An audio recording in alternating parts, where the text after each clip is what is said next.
You drift up from sleep without a clear dividing line, the way mist rises from the grass with no single moment of change, and for a long while you simply lie inside the warmth of the blankets. The longhouse is quiet around you, its air thick with the scent of cold ash, dried earth, and the faint sweetness of old hay packed into the sleeping bench.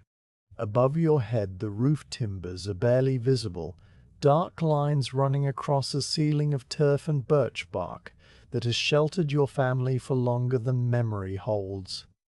A thin grey light presses through the smoke hole, pale and directionless, and you know without looking that the mountain has wrapped itself in fog again. There is no hurry in your body, only a slow awareness of the day beginning somewhere outside, and you let your eyes close one more time while the sound of the distant stream comes through the walls, steady and soft, like breath moving over stone. After a while, you push the blankets down, the coarse wool catching on your fingertips, and the cooler air of the room settles against your shoulders. You sit on the edge of the sleeping bench with your feet resting on packed earth, feeling the slight chill of it rise through your soles, and you pull on a pair of woolen leg wraps, winding them slowly around each calf before tucking the ends under. Your tunic is made of undyed wool in the shade of brownish grey, worn soft by seasons of use, and you draw it over your head with the same slow motion you use every morning, letting the fabric settle into place around your body. A leather belt with a simple iron buckle goes around your waist, and you slip your feet into low shoes of cowhide that have shaped themselves to your steps. Each of these actions is small and unhurried, performed in the dim light without thought, as familiar as the rhythm of your own breathing. The longhouse is a single room built low against the slope, its walls thick with stone and turf, its hearth lying at the center beneath a flat stone that holds the memory of last night's fire. You walk past the cold embers, your footsteps making only a whisper on the hard ground, and you push open the wooden door that fits snugly into its frame. The door gives with a soft scrape, and then you are standing on the threshold, looking out into the morning. The world beyond the doorway is a pale grey expanse without horizon, without edges, the fog so thick that the nearest juniper bush is only a dark suggestion, a few paces away. Everything is still. The air is cool on your face, but not cold, carrying the smell of wet moss and the mineral scent of wet rock, and you stand there for a handful of heartbeats, letting your eyes adjust to the absence of clear shapes. A few droplets of condensed mist cling to the wool of your sleeves, tiny beads that catch the light and then disappear into the fabric. You turn to the left where a narrow path leads to the sheepfold, a track worn into the ground by countless morning walks, and you begin to move along it with your staff in your right hand. The staff is made of birch wood, its surface smoothed by the oils of your palm, the bottom end fitted with a small iron cap that makes a quiet tapping sound each time it meets a stone buried in the path. The tapping is slow, spaced out, a single note that fades instantly into the muffled air. As you walk, you notice the way the fog changes the familiar landmarks of the home field. The large grey boulder that marks the turn becomes visible only when you are close enough to touch it, its surface slick and cool under your fingers as you pass. The low stone wall that edges the barley patch appears first as a line of darker grey, then gradually firms into shapes of individual stones, their edges rounded by centuries of frost. You move past them all without haste, your breathing even, your mind as quiet as the landscape. The sheepfold sits a short distance from the longhouse, built against the base of a rocky outcrop where the ground rises too steeply for ploughing. Its walls are made of stacked fieldstone, dry-fitted with the same patient craft that shaped the walls of the high pastures, and its roof is a simple thatch of heather and coarse grass laid over a framework of birch poles. As you approach, you can hear the small stirrings of the flock inside, the rustle of wool against wool, the soft stamp of a hoof on packed earth, the low bleat of a ewe, acknowledging the new day with a sound that is barely more than a hum. These sounds are familiar to you in a way that lies deeper than words, part of the same quiet music that has started every morning since you were old enough to carry a staff. You pause at the gate, a simple hurdle of woven willow branches that swings on leather hinges, and you rest your hand on the top rail while you look into the fold. Inside the shelter, the sheep are beginning to rise, shaking the sleep from their fleeces in slow shudders that travel from shoulder to flank. The fog has seeped in here too, softening the edges of each animal so that they look like piles of unspun wool that have taken on the suggestion of life. You swing the gate open just wide enough to slip through, and then you stand among them, letting the flock grow accustomed to your presence before you begin the counting. The first ewe you touch is an old one, with a dark face and a bell on a worn leather collar. You rest your hand briefly on her back, feeling the warmth trapped deep in the wool, the slight rise and fall of her breathing. She does not startle, only turns her head a little and then returns to chewing, her jaw moving in the slow sideways circle that you have watched 1,000 times. You count her with a quiet murmur, a number spoken into the fog that only you will hear, and then you move on. The next sheep is a younger ewe with pale grey fleece, and a nick in her left ear made 2 summers ago when she caught it on a thorn branch. You notice the nick again as you pass your hand over her neck, the wool there slightly coarser than the rest. And you count her as well before stepping sideways to avoid a lamb that has pressed itself against its mother's side. The lamb is small still, its fleece tight and curly, its legs too long for its body in the way of all young things, and you count it with its mother as a single pair. You work your way through the flock in this manner, moving from one animal to the next, your feet finding gaps in the packed earth floor that you know by instinct, your voice a low thread of sound that threads through the quiet of the fold. Each ship receives the same gentle touch, the same word of counting, and each responds with the same calm acceptance, as if this ritual is as natural to them as the rising of the sun behind the fog. When you reach the far wall, you pause and turn back to face the gate, your eyes traveling over the gathered bodies one more time, and you begin the count again from the beginning, because you have learned that one count is never enough. The fog makes the animals look similar, their individual marks harder to read, and you want to be certain. Your second count moves in the opposite direction, starting at the far wall and working back toward the gate, and this time you touch each sheep on the shoulder rather than the back, a small difference that helps you keep track. The numbers build slowly in your mind, 5, 9, 12, 17, and by the time you've finished, you know that something is not right. You've counted 32 sheep. There should be 37. The knowledge arrives without alarm, a simple fact that settles into your awareness like a stone dropping into still water. And you stand for a moment looking at the animals who are here, their calm expressions unchanged, their bells making tiny intermittent chimes as they shift their weight. You leave the fold the same way you entered, pulling the woven gate close behind you and checking the leather hinge to make sure it sits properly. The missing sheep are 5 in number,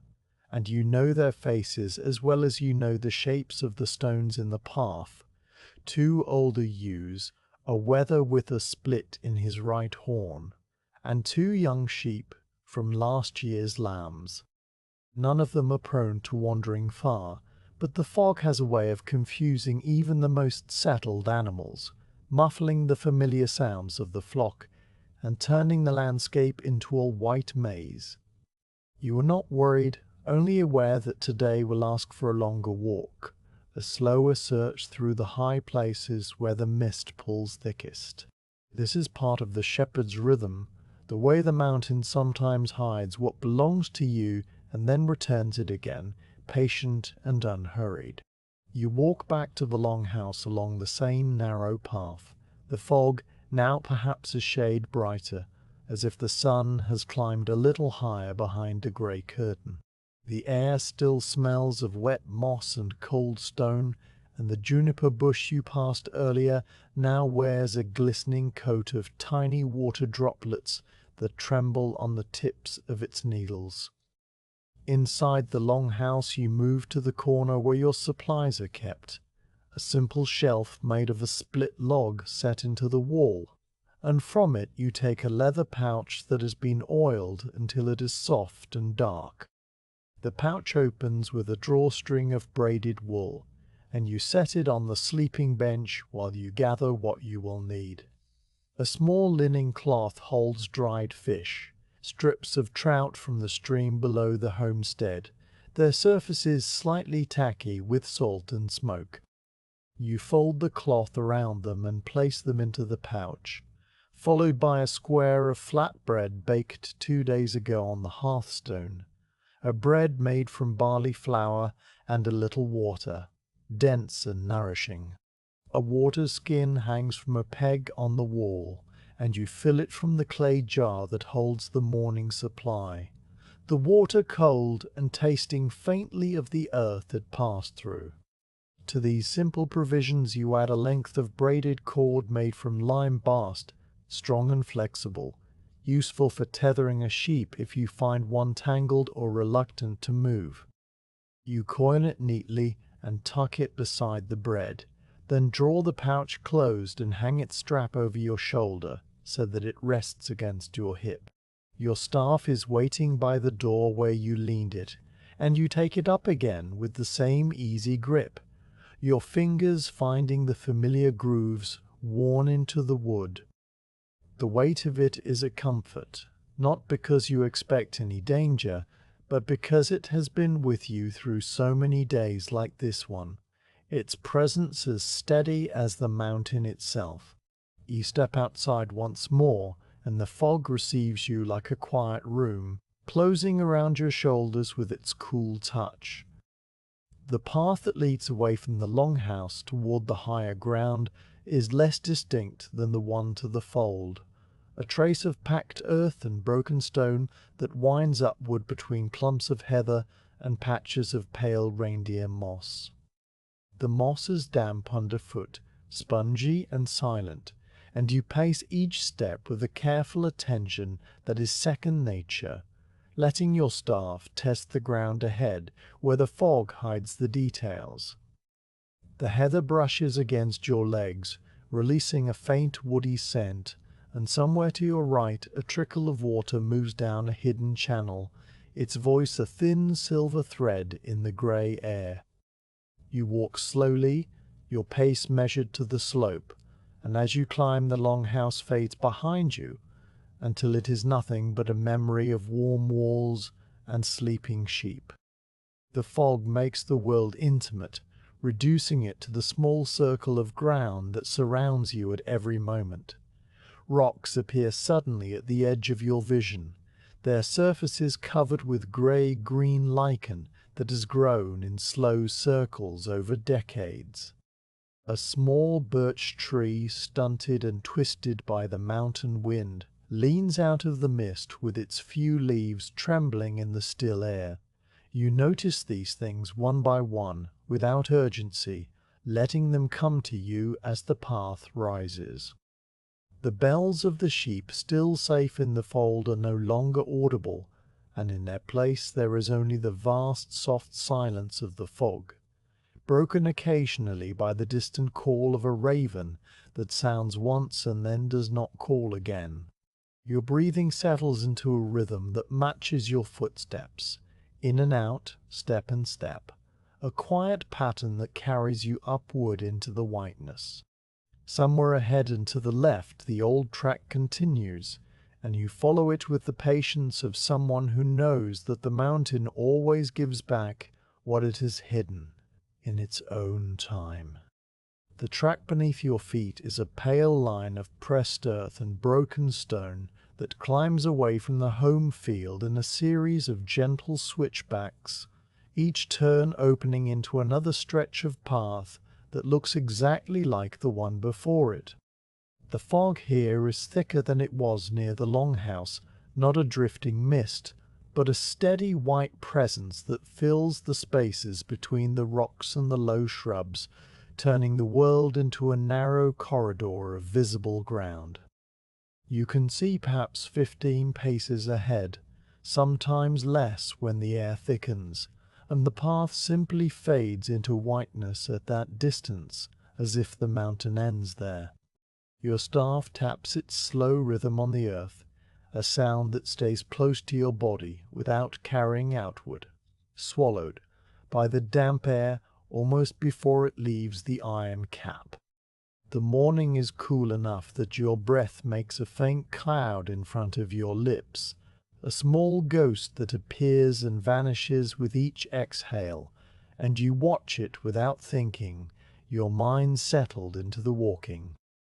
The path has been used for generations, worn into the mountain by the feet of shepherds and sheep,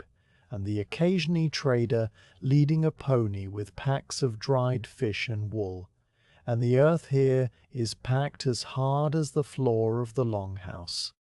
In places the track cuts through patches of heather that have learned to grow low and sideways, their woody stems exposed where the soil has washed away in old rains, and in other places it crosses flat shelves of bedrock that have been smoothed by the passage of so many feet that they shine faintly even in the grey light.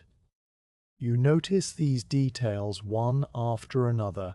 not cataloguing them but simply receiving them as they appear, the way you might notice the grain of wood in a bowl you have held many times. The fog mutes the colours of everything so that the heather is not purple-brown, but a soft grey, the moss not green but a dark velvet, the rocks not grey but a pale blue-grey, like old ice. It is a world drained of sharpness, and your eyes move through it without strain.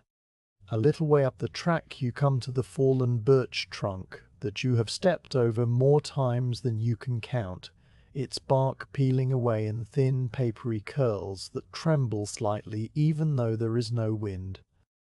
The trunk lies across the path at an angle, one end propped on a low boulder, the other resting in a bed of moss that has grown up around it over the years, and it has been there so long that the wood beneath the bark is soft and silvered, pocked with small holes where beetles have made their homes. You step over it with the same movement you always use, your left hand touching the rough bark for balance, your right keeping the staff planted on the far side, and the action is so familiar that your body completes it without any instruction from your mind. On the far side the path continues unchanged, and you walk on, the fallen trunk already fading into the fog behind you like a chapter that has been read and turned. The slope steepens gradually as you climb, and the character of the ground begins to shift from soft earth and heather to something rockier, with more stone breaking through the soil in flat slabs and rounded outcrops. The path adjusts to this, winding around the larger outcrops and cutting through the gaps between them, and you follow its guidance with the trust of long acquaintance. Here and there a small cairn has been built at the side of the track, a stack of 3 or 4 flat stones placed by some shepherd in a distant year to mark the way when snow or fog made the path hard to read, and you pass each one with a small nod of recognition, though you do not need them today. The fog is thick, but the path is clear under your feet, a pale ribbon that leads onward with the quiet certainty of water finding its way downhill. Your water skin bumps softly against your hip with each step, a reminder of the weight you carry, and the leather pouch with its dried fish and flatbread shifts against your other side, its strap sitting comfortably across your chest. A sound reaches you through the fog, thin and distant, and you stop walking to listen more carefully. It is not a sheep bell, but the call of a bird, perhaps a ptarmigan somewhere higher on the slope, its voice a rattling chuckle that carries oddly through the muffled air. You stand still, your staff planted, your head tilted slightly, and you wait to see if the sound will come again. The silence that follows is complete, so deep that you can hear your own pulse as a faint movement in your ears, and then the bird calls once more, a little farther away now, and then falls quiet. You begin walking again, your pace unchanged, the interruption already absorbed into the steady rhythm of the morning. The track brings you alongside a low stone marker that you have known since you were small enough to be carried on your father's shoulders, a slab of grey granite set upright in the earth, with its top edge worn round by weather. No one remembers who placed it, but the old people said it marked the boundary between the home grazing and the common pasture, a line that mattered more in other times when flocks were larger and shepherds more numerous. You pause beside it as you often do, and rest your hand on its cool surface.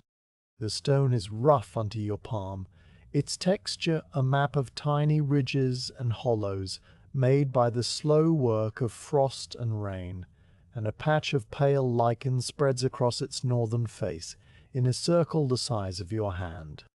The lichen is dry today, its color a muted sage green, but you have seen it after rain when it swells and turns almost blue,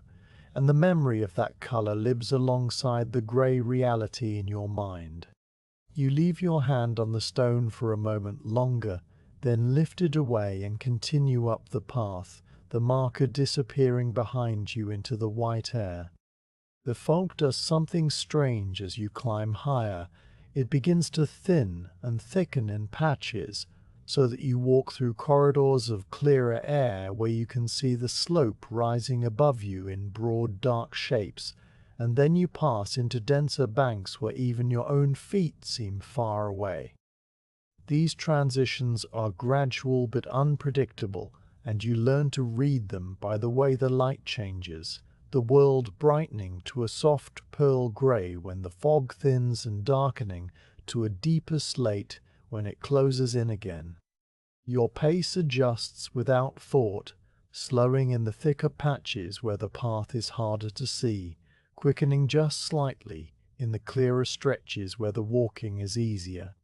It is a dance you have done many times, the mountain leading and you following, patient and attentive. To your right, the ground falls away into a shallow valley that you cannot see but know is there, a broad depression filled with willow scrub and a small tarn that reflects the sky on clear days. Today the valley is a bowl of white mist, featureless and still, and the tarn is invisible beneath its blanket of fog. You know the valley as well as you know the path, its contours printed in your memory from years of walking its edges, and you do not need to see it to feel its presence. The way the land drops away and the air changes just slightly, carrying a cooler breath up from the hidden water. A few steps farther and the valley is behind you, the path turning left to follow the contour of the mountain's shoulder, and the fog closes in again so that you walk once more in a small circle of visible world. The heather gives way to stretches of bare stone and patches of tough grass that grows in tufts between the rocks, its blades coarse and grey-green from the short growing season. The sheep like this grass, you know, and in summer they graze here until the light fades. But today the grass is empty, its tufts undisturbed, no fresh droppings on the path to tell of a flock passing. You read the ground as you walk, noting the absence of signs, filing the information away in the quiet part of your mind that keeps track of the flock and the land. The missing sheep have not come this way, or if they have, the fog has erased their traces, and you adjust your sense of where to look without changing your direction. The old track is still the right path to follow. It leads to the high pasture where the sheep would go if they wandered upward in the night, seeking the familiar ground, even in the white dark. A raven calls again, closer this time, and you look up to see its dark shape pass overhead in the fog, a moving shadow that appears for 2 wing beats, and then dissolves back into the grey. The raven knows the mountain better than you do, its life spent riding the thermals and watching the slopes with sharp black eyes, and you wonder idly if it has seen your sheep, if it is watching them now from some high perch above the fog. But the raven keeps its own counsel, and you keep walking, the sound of its wings already gone. The path levels out for a stretch where the mountain forms a small bench, a natural shelf of level ground that has been used as a resting place by shepherds for as long as the track has existed. A flat stone sits at the edge of the bench, its surface worn smooth by the many bodies that have sat upon it, and a small circle of blackened earth marks where fires have been lit in wet weather to warm cold hands. You do not sit today, but you pause at the bench and look out into the fog that hides the long view of the fjord far below, the water that on clear days gleams like hammered silver in the morning light. You have seen that view more times than you can count, and you do not need to see it again to know its beauty. The memory of it is enough, held in your mind like a smooth stone in a pouch. You turn from the resting place and continue on, the path beginning to climb again, and the fog presses close around you like a companion who asks for nothing. The sound of your staff on the stone changes as the path crosses another shelf of bedrock, the iron cap making a sharper click that echoes briefly before the fog swallows it. You notice the change without remarking on it, the same way you notice the shift in the light or the feel of the air on your face. The fog has cooled as you climbed, and now it carries a faint edge that makes the skin of your cheeks tighten, though your body is warm from the steady walking. You pull the neck of your tunic a little closer, a small adjustment made without breaking stride, and you feel the wool settle against your throat with the familiar comfort of an old garment. Ahead of you the path narrows between 2 large boulders that lean toward each other like old friends. Sharing a quiet word, their inner face is dark with moisture and crusted with lichen in shades of grey and rust.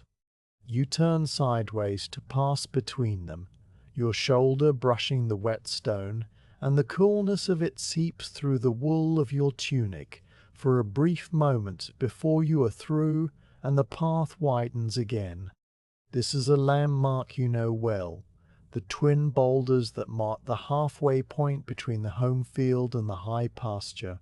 and you touch the right-hand stone as you pass, a small ritual that you have performed since childhood without knowing why. The stone is wet and cold under your fingers, and then you are past it and walking on, the fog closing behind you like a door. The path now begins to rise more steeply, climbing in a series of short zigzags up the shoulder of the mountain, and your breathing deepens to match the effort, though you do not hurry. Each step is placed deliberately, your staff finding a purchase on the rocky ground, your legs moving with the easy strength that comes from a life spent walking these slopes. The fog is thinner here for a while, and you can see the shape of the mountain rising above you to the left, a dark bulk of rock and sparse vegetation that disappears into the grey ceiling of cloud. To the right, the ground drops away more sharply now, and you keep to the inner edge of the path by instinct, your body remembering the drop even when your eyes cannot see it. The air moves slightly here, not a wind, but a slow drift of mist that curls around the rocks and then settles again, and you feel it pass over your face like a cool hand. Somewhere ahead, the path will reach the first of the high pastures, a broad sloping meadow of tough grass and scattered stones, where the sheep spend the long days of summer, grazing and resting. You are not far from it now, and the thought settles into your mind without urgency, simply a marker of distance and time. The fog will be waiting there too, draped over the meadow like a woolen blanket, and the sheep, if they are there, will be shapes in the whiteness, bells chiming softly as they move. You walk toward that thought with the same steady pace you have kept all morning, your staff tapping, your breath clouding, your eyes moving across the small circle of visible world that travels with you. The mountain holds its silence around you like a great hand cupped over the earth, and you walk into it one slow step at a time. The track continues to rise into the whiteness, and the fog thickens until it becomes something you can feel on your skin, a cool clinging moisture that settles on your cheeks and the backs of your hands and the fibers of your woolen tunic. Each breath draws the mist a little deeper into your lungs, clean and cold and tasting of whetstone, and you find yourself slowing without meaning to, your pace adjusting to the reduced circle of visible ground. The path here is less defined, more a suggestion of a way through the rocks and the tough grass than a clear track, and you rely on the memory in your feet to find the route, letting your body recall the turns and the level places. Your staff tests each step with a quiet tap, and the sound is dulled by the heavy air so that it does not carry beyond a few paces, muffled as soon as it leaves the iron tip. The silence around you is not empty but full, a presence made of the fog itself, and it presses in from all sides with a weight that is gentle but insistent. In this silence the smallest sounds become large, the creak of the leather pouch strap, the soft rustle of your tunic as your arm swings, the steady whisper of your breathing. You hear these things as if from a small distance, a quiet intimacy of self, and beyond them there is nothing but the white air that holds the mountain in suspension. The calls of the raven have long since ceased, and even the trickle of hidden water has faded behind you, leaving only the vast stillness of the high slopes wrapped in cloud. You stop walking and stand quite still, your staff planted, your weight settled evenly on both feet, and you turn your head slowly to the left, then to the right, then a little farther to the left again, giving each direction your full attention. The movement is unhurried, the same motion you make every time you pause to listen, your body knowing to keep still so that the sounds of your own movement do not interfere with the listening. Your ears search the fog the way your eyes search the heather for a stray lamb, scanning the silence for something that does not belong to it. And for a long moment there is nothing at all, only the deep quiet hum of the mountain that is not a sound so much as the absence of sound made tangible. Then from somewhere off to the left and perhaps a little above you, a faint metallic chime touches the edge of your hearing.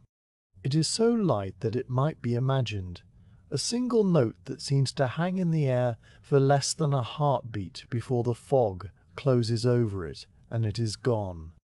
You do not move, do not even turn your head, because you know that the fog plays tricks with sound, bending it, carrying it in unexpected directions, sometimes hiding it, and sometimes revealing it in ways that have nothing to do with the true position of its source. The chime could have come from anywhere, and rushing toward it would be like chasing a memory through a dream, so you remain where you are and you wait. The waiting is a skill you learned long ago, not a passive emptiness, but an active stillness that holds your senses open without strain. You let your breathing continue in its slow rhythm, let your heart beat its quiet cadence, and you listen with the same patience that a stone listens to the rain. The fog drifts past you in slow curls, and small droplets form on the wool of your sleeves, and still you wait, because the mountain gives up its secrets only to those who do not demand them. A shepherd's patience is measured not in heartbeats but in seasons, and a few minutes of listening in the fog is the smallest of offerings. After what might be a long time or a short time, you hear it again, the bell, fainter now, and seeming to come from a different direction, as if the sound has wandered in the white air and found its own path to your ears. This time it is two notes, a soft chime and then a fainter echo of itself, and then silence returns. You turn your head toward the place where the sound seemed to be, a little to the left of where you first heard it, and you take a single careful step in that direction, the sole of your shoe settling onto the damp ground without a sound. Then you stop again and listen, giving the fog time to adjust, letting the disturbance of your step fade away into the stillness. The bells the sheep carry are small things, made of iron beaten thin by the smith in the village at the head of the fjord, each one shaped to fit the animal that wears it. They hang on collars of worn leather, darkened by seasons of rain and sun, and each has a voice of its own, a particular pitch and timbre that you would recognize anywhere among 100 others. The old ewe with the dark face carries a bell that rings a low G, a mellow tone that seems to hum in the air after the clapper has struck. The wether with the split horn has a bell that chimes a brighter note, a D that cuts through the fog more clearly. The younger ewes have bells that are higher still, lighter sounds that dance on the edge of hearing. You hold these voices in your memory as you stand in the whiteness, listening for the particular combination that will tell you which of the missing sheep is nearby, and you sort the sounds of the mountain from the sounds you are seeking with the same quiet attention that a grandmother sorts dried beans from a bowl. The fog presses close, and for a while there is no bell at all. You use the silence to move a few more steps in the direction that seemed promising, your staff reaching ahead to test the ground, your feet finding their way between the scattered stones and the tussocks of tough grass. The slope here is gentler, a broad shoulder of the mountain where the land flattens out into a series of shallow dips and low rises, each one looking much like the others under the blanket of mist. Without the sun or the shape of the horizon to guide you, direction becomes a matter of inner sense, a feeling for the lay of the land that you have built over years of walking it in all weathers.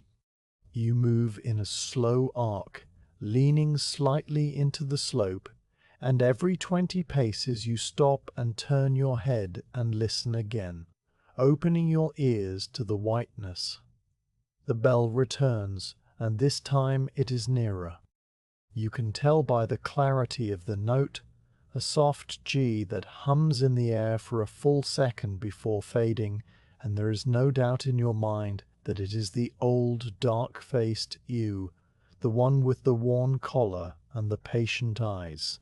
The sound comes from ahead and to the left, somewhere in the direction of a shallow basin that you know lies between two rocky knolls, a place where the sheep like to shelter when the weather turns, because the knolls break the wind and the grass grows thick in the hollow between them.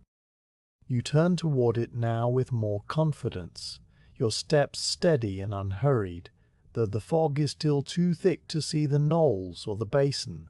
or anything beyond the small circle of grey-green ground around your feet. As you walk, you notice the way the fog seems to shift and part in slow swirls, revealing for a moment a shape that might be a rock or a crouching sheep, and then covering it again before your eyes can be sure. This is the hardest part of searching in the mist, the way the world teases you with half-glimpsed forms that dissolve as soon as you look at them directly, and you have learned to trust your ears over your eyes in these conditions, to follow the sound rather than the sight. The bell rings again, a single clear note, and you adjust your course a little to the left, aiming for the space between where you think the two knolls must be. Your staff taps against a flat stone half buried in the turf, and the sound it makes is dull and solid, a thud rather than a click, telling you that the stone is set deep in the earth and will not shift under your weight. You step onto it and pause, turning your head slowly in a full half circle, listening for the bell with your eyes half closed, to reduce the distraction of the drifting mist. The silence stretches out, and then the weather's bell sounds from the right, a bright D that seems closer than the U's bell was, and you realize that the sheep are not all together, but spread out across the basin, each one perhaps settled in its own chosen spot. This is not unusual. In the fog, the flock often drifts apart, each animal following its own instinct for shelter and grazing, and gathering them again is a matter of moving from one to the next with the same calm patience you used to count them in the fold. You take another step, and the ground begins to slope downward very gently, the first indication that you are entering the basin. The grass here is thicker and softer underfoot, the soil less rocky, and the air carries a faint scent of damp earth and sheep, a warm animal smell that tells you the flock has been here recently, even if you cannot yet see them. You follow the scent as much as the sound, letting it guide you deeper into the hollow, and the fog seems to thicken a little more in this low place, pooling in the basin like water in a bowl. Your tunic is damp now, the wool heavy with condensed mist, and your hair is wet against your forehead, but you are warm from the walking, and the slight chill is not uncomfortable. A shape emerges from the whiteness to your left, a dark vertical mass that resolves slowly into the base of one of the rocky knolls, its surface slick with moisture and patched with pale lichen. You recognize the knoll by its shape, a squat pillar of grey granite that rises about twice your height, its top lost in the fog, and you know that the other knoll will be somewhere off to your right, forming the far side of the basin. You turn so that the first knoll is at your back, and you face into the hollow, and then you listen once more, the staff held still, the pouch quiet against your hip. The bell rings again, the old U with a low G, and this time it is close enough that you can hear the soft rattle of the clapper against the iron as the sheep moves her head. She is somewhere just ahead, perhaps 20 paces, perhaps 30, the sound muffled by the wool of her own fleece, but unmistakably near. You do not call out to her, because there is no need to startle a calm animal with a shout, and instead you take a slow step forward, then another, letting your presence become known through the quiet rhythm of your approach. The sheep of the mountain know the sound of a shepherd walking, the tap of a staff, the rustle of a woolen tunic, and they respond to these familiar sounds with calm rather than fear, raising their heads to watch but not to run. The fog parts for a moment and you see her, the old dark-faced ewe, standing beside a small cluster of rocks at the center of the basin, her fleece pale grey against the darker grey of the stone. She's facing toward you, her head up, her ears forward, and the bell at her throat catches the faint light and gleams for an instant before the fog closes again and she vanishes back into the whiteness. But you've seen her, and that is enough. You know where she is now, and you can close the distance one patient step at a time. The other sheep will be nearby, perhaps bedded down in the longer grass at the edges of the hollow, and you will find them too in the same quiet way, one after another, until the count is complete and the flock is ready to move. For now you walk forward through the white air, the bell sounding again, and the mountain holds you in its damp grey hand. You move toward the place where the dark-faced ewe vanished back into the fog, each step placed with the same careful quiet you would use when approaching any animal that is not yet aware of your exact position, and the bell at her throat gives another soft chime, so near now that you can hear the faint creak of the leather collar as she turns her head. The ground underfoot is damp and springy, thick with the matted roots of last year's grass, and your shoes make a slight shushing sound as you walk, a sound that the fog swallows almost before it rises. You hold your staff lightly, ready to set it aside when you reach the ewe, and the braided lime-based cord in your pouch shifts with your movement, a small weight that reminds you of the task ahead. The shape of the ewe resolves itself again, this time more steadily, as the fog thins just enough in that one spot to let you see her clearly. She stands at the very edge of the basin, where the ground begins to rise toward the rocky knoll, her body half turned away from you, her head lowered as if she is examining something near her feet. Her fleece is heavy with condensed mist, each curl beaded with tiny droplets that catch the grey light and make her look paler than she normally does, almost silver, and the bell hangs motionless now that she has stopped moving. As you draw closer, you begin to see what has held her here, the dark tangle of low briars that grows in a thick patch against the base of the knoll, a dense mat of woody stems and brown thorns and small dry leaves that have not yet fallen. The briars have wrapped themselves around her left hind leg and caught in the wool of her flank,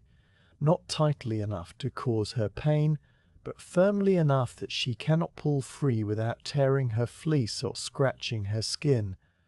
and she has done the sensible thing, which is to stop struggling and wait. You pause about 5 paces from her and let her see you fully, standing in her line of sight with your body turned slightly to the side so that you seem smaller and less threatening, and you make a soft sound in your throat, not a word, but a low murmur that carries no meaning beyond reassurance.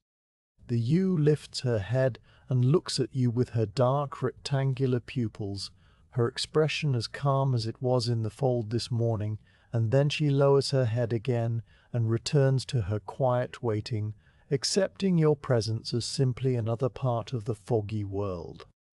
You lean your staff against a nearby rock where it will stay upright, and you move the last few steps on your knees, lowering yourself onto the damp ground beside her, with the slow deliberation of someone who has spent a lifetime moving among nervous animals and has learned that patience is the only speed that works. The ground where you kneel is cold and wet, the moisture seeping immediately through the wool of your leg, wraps and into the leather of your shoes, but the sensation is a distant one, noted and set aside, and you turn your attention to the briars. They are a common plant on these lower slopes, a low-growing thorny shrub that the old people call wolf bramble, though no wolf has been seen on the mountain in living memory, and their stems are long and whip-like, covered in small curved thorns that point backward along the stalk. The stems weave together in a dense net, and the ew's leg has passed through a gap in this net, and then become trapped when she tried to step forward, the thorns catching in the long fibers of her fleece and holding her fast.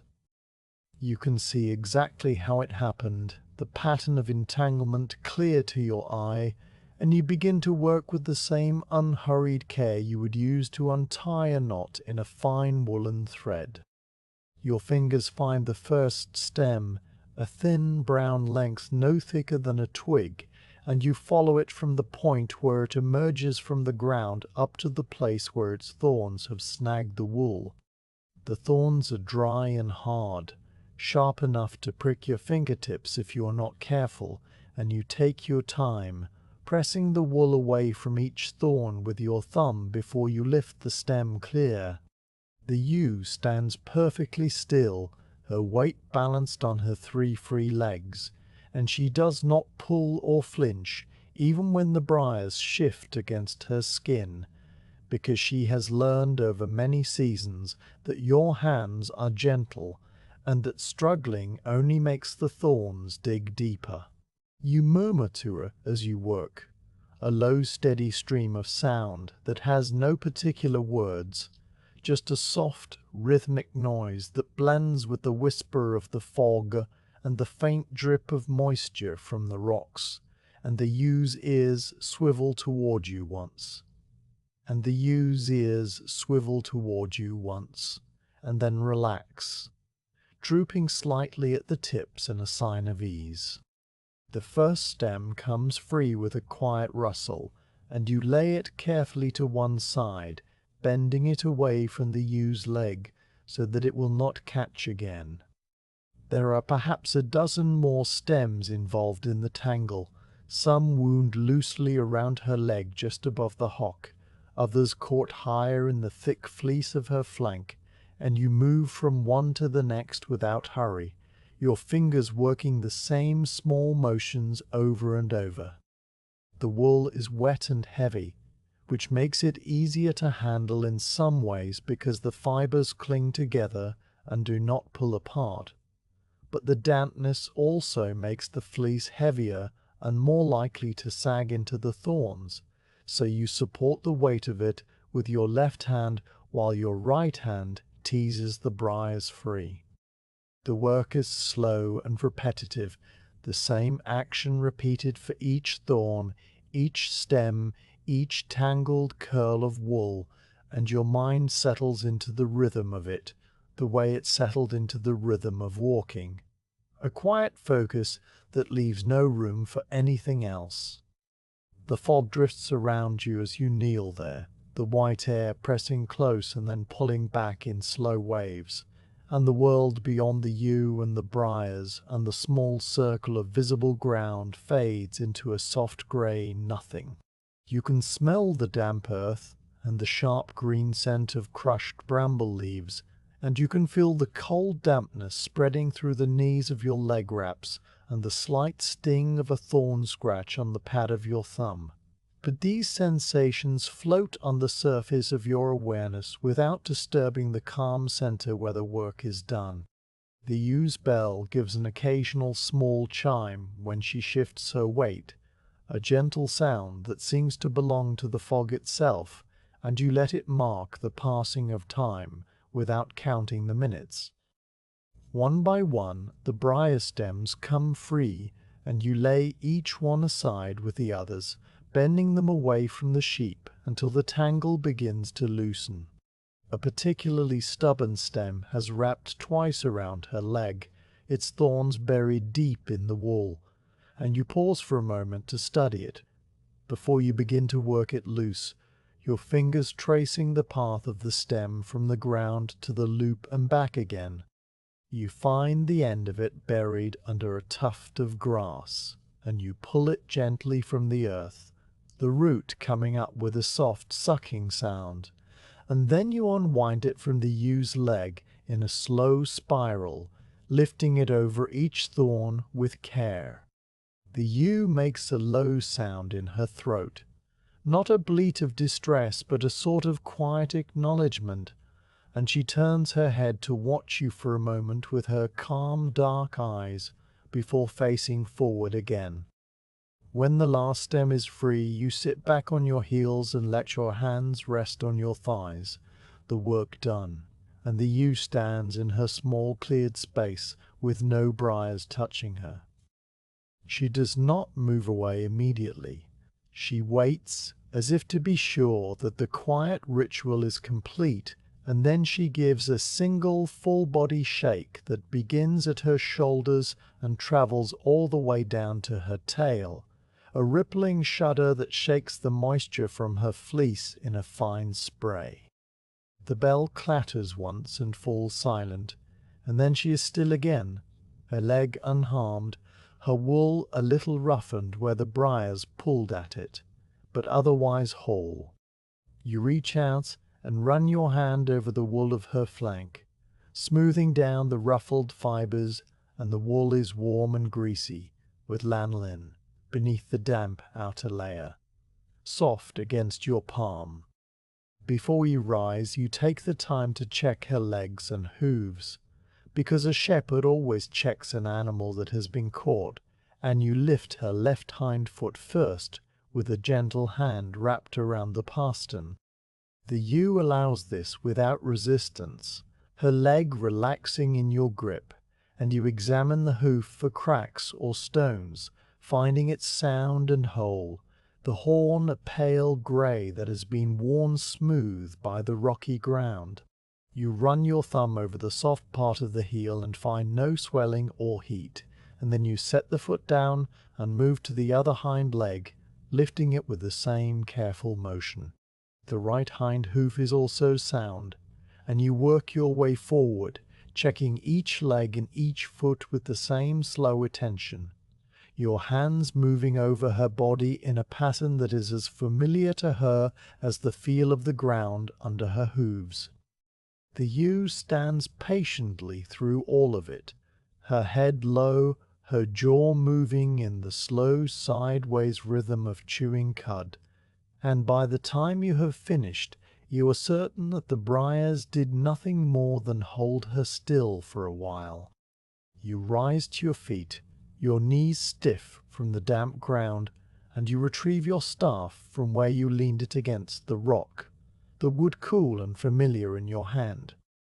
The braided cord in your pouch comes out next, the lime-bast fibers smooth and strong, and you uncoil it with a few easy turns of your wrist. The ewe watches you with mild interest, her ears tilting forward and then back, and you approach her again to slip a loop of the cord around her neck, not tight, but snug enough to hold, the way you would put a halter on any sheep that needed to stay in one place for a while. You lead her a few steps away from the bramble patch to a large boulder that sits at the edge of the basin, its surface grey and solid, and you tether the cord loosely around a natural knob of stone that juts out from its side. The cord is long enough to let the ewe move in a small circle, to graze the grass that grows around the boulder's base, or to lie down as she chooses, and you knot it with a simple hitch that will hold but can be undone with a single pull when you return. The ewe stands at the end of her tether and looks at you, and then she lowers her head and begins to nibble at the tough grass, her small teeth making a quiet ripping sound as she pulls the blades free. You rest your hand on her back for a moment, feeling the steady rise and fall of her breathing, and then you step away, leaving her to her grazing. You will come back for her when the other sheep are found, and she will be waiting here just as she waited in the briars, calm and still and unconcerned. You turn away from the boulder and face the deeper part of the basin where the fog lies thickest, and you begin to walk again, your staff tapping its slow rhythm on the damp ground. The sound of the old ewes' bell fades behind you, one soft chime and then it is gone, and the silence of the mountain returns to fill the space around you. Somewhere ahead the other sheep are waiting, the wether with the split horn and the two younger ewes, and you move toward them with the same steady pace, your body warm from the work of freeing the first one, your mind quiet and patient, the fog pressing close like a companion who asks for nothing. The ground rises as you leave the basin and the tethered ewe behind, climbing toward the high pasture that lies beyond the rocky knolls, and the fog shifts around you in slow grey curtains that part and close with the same unhurried rhythm as the breathing of the mountain itself. Your staff finds the path again, a fainter track now, less travelled but still readable to your feet, and you follow it upward through a landscape that is gradually changing its character from the soft hollows and bramble patches of the lower slopes to something more open and stony. The heather thins out and gives way to broader stretches of pale grey rock, flat slabs of granite that lie tilted at shallow angles, their surfaces roughened by the slow work of frost and time.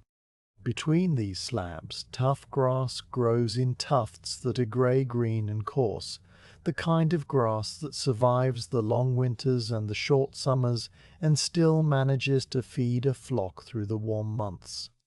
Your shoes make a different sound on the stone, a soft scuff that replaces the shushing of the damp earth, and you notice the change without remarking on it, your senses receiving the information and filing it away. The high pasture opens around you, not as a sudden revelation, but as a gradual emergence from the fog, the land flattening into a broad sloping meadow that stretches away to the left and right, until its edges are lost in the whiteness. You have walked onto this pasture from the same direction so many times, that your body knows the shape of it, even when your eyes cannot see the whole, the way you know the shape of your own longhouse in the dark. The ground here is a patchwork of grass and stone and low wiry shrubs, and scattered across it like the remains of some older world are the stone walls that your family and the families before them have built and rebuilt across more winters than anyone can name. These walls are not high, rising only to your waist in most places, and they are not straight, curving instead in long, gentle arcs that follow the contours of the slope, dividing the pasture into sections that can be grazed in rotation. They are made of fieldstone gathered from the pasture itself, each piece chosen by hand and fitted into place without mortar, held by weight and friction and the skill of the builders. And they have stood through storms and frosts and the push of hungry sheep because they were built with the patience that only a shepherd knows. You stop at the first wall and rest your hand on its top course of stones, feeling the cool, rough texture of the granite under your palm and the slight give of the lichen that has grown over the surface in patches of pale sage and rusty orange. The lichen is dry today, its texture like thin paper, and it crumbles just slightly under your touch, releasing a faint dusty scent that is the smell of old stone and slow time. The wall runs away to your left in a curve that disappears into the fog, and to your right it does the same, and you stand there for a moment with your hand on the stone, feeling the weight of all the hands that have touched this same wall before you. Your grandfather rebuilt a section of this wall when a winter frost heaved 3 stones out of alignment, and his grandfather before him cleared the ground and laid the first courses when the pasture was new, and now your own hands rest where theirs rested, part of a chain of care that stretches back into the fog of years. You walk along the wall slowly, your staff tapping the ground on one side and the stones passing under your other hand in a steady procession of rough surfaces and smooth edges and patches of lichen and small pockets of moss. The wall is not uniform. Each section reflects the stones that were available when it was built. Some courses made of large flat slabs that fit together like the pages of a book. Others made of rounder stones that have been wedged into place with smaller chinking pieces. And the variety pleases your eye in a quiet way that you have never felt the need to put into words. As you walk, you check the wall for damage, a habit so ingrained that you do it without thinking, your eyes moving over each stone to see if any have shifted since the last time you passed this way. A wall that stands untended will eventually fall, and a fallen wall lets the sheep wander into places they should not go, so the checking is part of the shepherd's duty, as natural as counting the flock or mending a torn hoof. About halfway along the wall, you find a small gap where two stones have toppled outward, and now lie on the grass at the foot of the wall, their sockets empty above them like missing teeth in a jaw. The gap is not large, perhaps the width of your hand and a span in height, but it is enough that a lamb could wriggle through or a ewe could push against it and make it larger, and so you stop and lean your staff against the wall and lower yourself to your knees to examine the damage. The stones that fell are both roughly rectangular, about the size of loaves of bread, and they have not broken but simply come loose, their edges still sound and their faces still flat enough to fit back into place. The cause of the fall is easy to read. Water seeped into the joint between them during a thaw, and then the water froze and expanded, and the slow pressure of the ice pushed the stones outward until they lost their balance and fell. This is how walls come apart on the mountain, not through violence but through the patient work of water and cold, and repairing them is simply a matter of reversing the process, fitting the stones back and chinking the gaps so the water cannot settle there again. You lift the first stone from the grass and turn it in your hands, brushing away the bits of moss and dried mud that cling to its underside, and you find that it is heavier than it looks, dense with the fine-grained granite that makes good building stone. The stone is cold and slightly damp, its surface rough against your palms, and you set it on your thigh while you clear the socket in the wall, picking out the small fragments of loose mortar and old moss that have accumulated there. The socket is a neat rectangular gap, its bottom surface flat and level, because the stone that sits below it was placed with care long ago, and you run your fingers around its edges to make sure there are no loose pieces that might shift when the stone is set. Then you lift the stone from your thigh and fit it back into place, sliding it home with a gentle push, and it settles into its socket with a soft grinding sound of stone on stone, solid and true.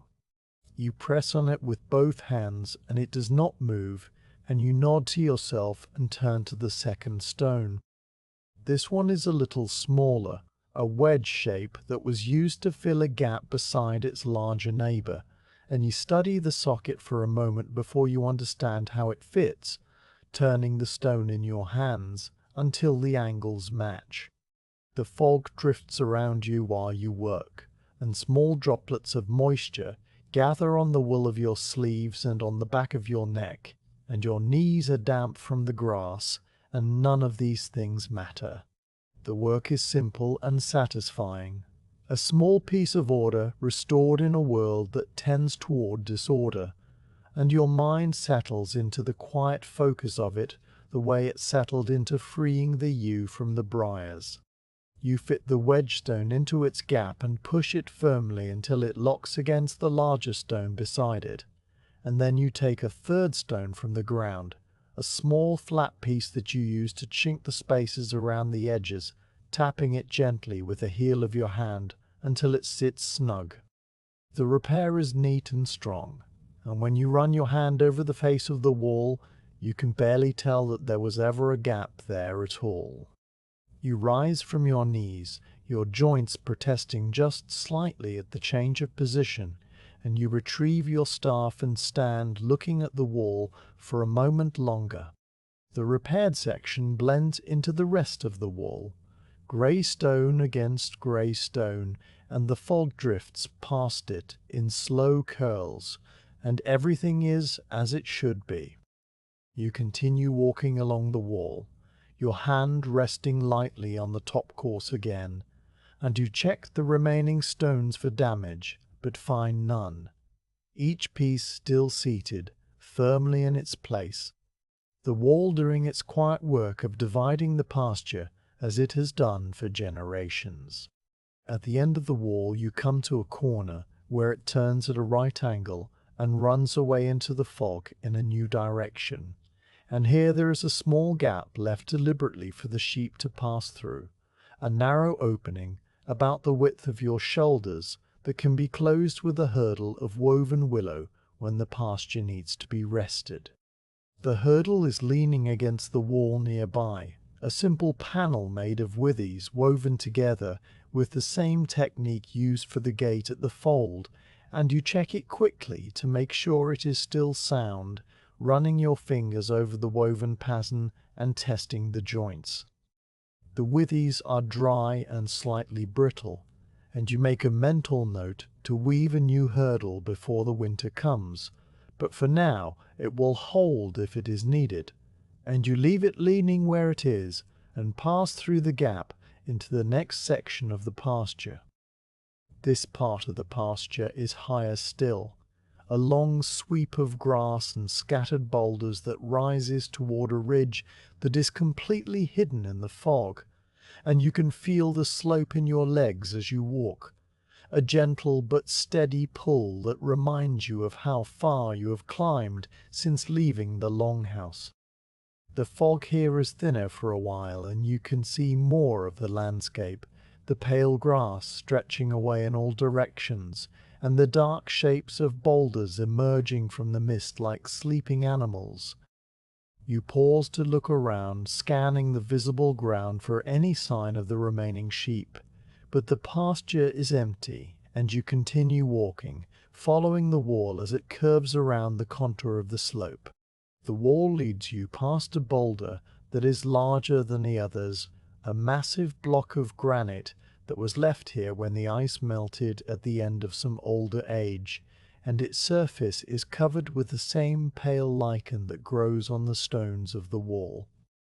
The boulder has been used as a rubbing post by sheep for so many years that the wall grease has darkened the stone at shoulder height, leaving a smooth, polished patch that gleams faintly even in the grey light, and tufts of fleece cling to the rough edges where animals have scratched their sides. You stop beside it and pick a tuft of wool from the stone, rolling it between your fingers, and the wool is dry and clean, not from today, but from some earlier time, and you let it fall to the grass and walk on.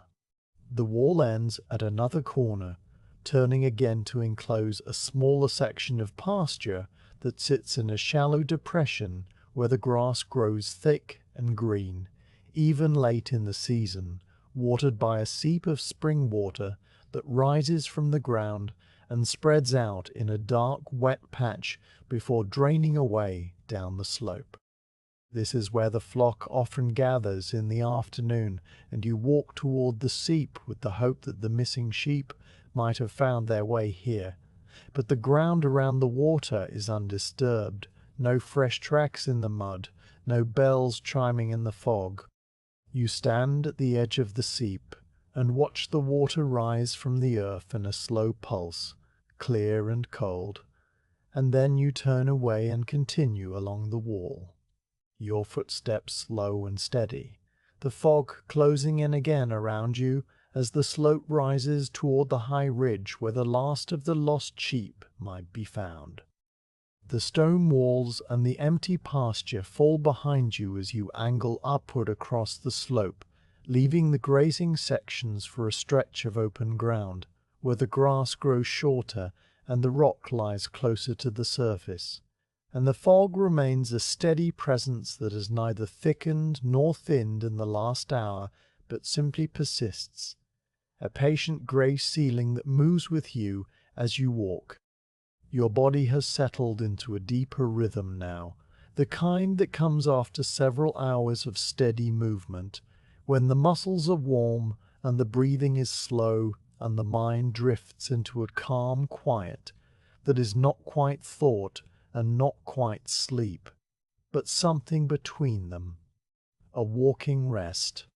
Your staff taps the ground in its slow cadence, and the sound seems to belong to the mountain, as natural as the drip of water or the rustle of wind through dry grass, and your eyes move across the small circle of visible ground without searching for anything in particular, simply receiving the shapes of rocks and the colors of moss and the way the fog curls around the larger boulders before closing again.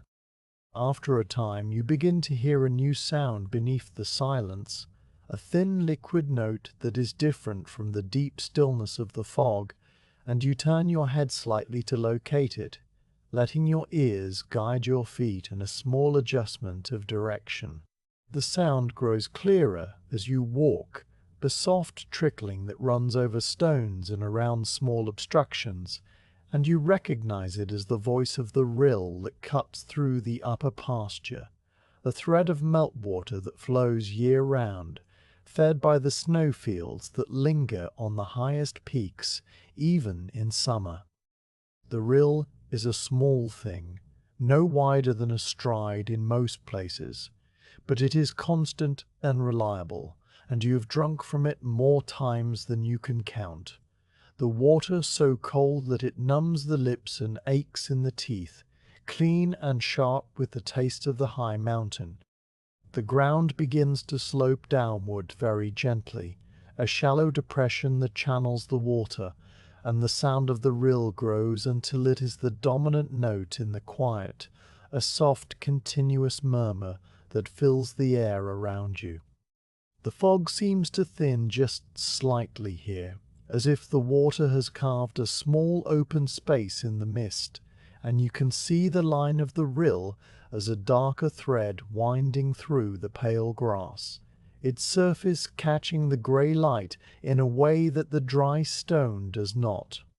You follow along its bank, your staff finding the softer ground near the water, and you look for the flat rock that you know sits beside a small pool where the rill whitens briefly before continuing its descent.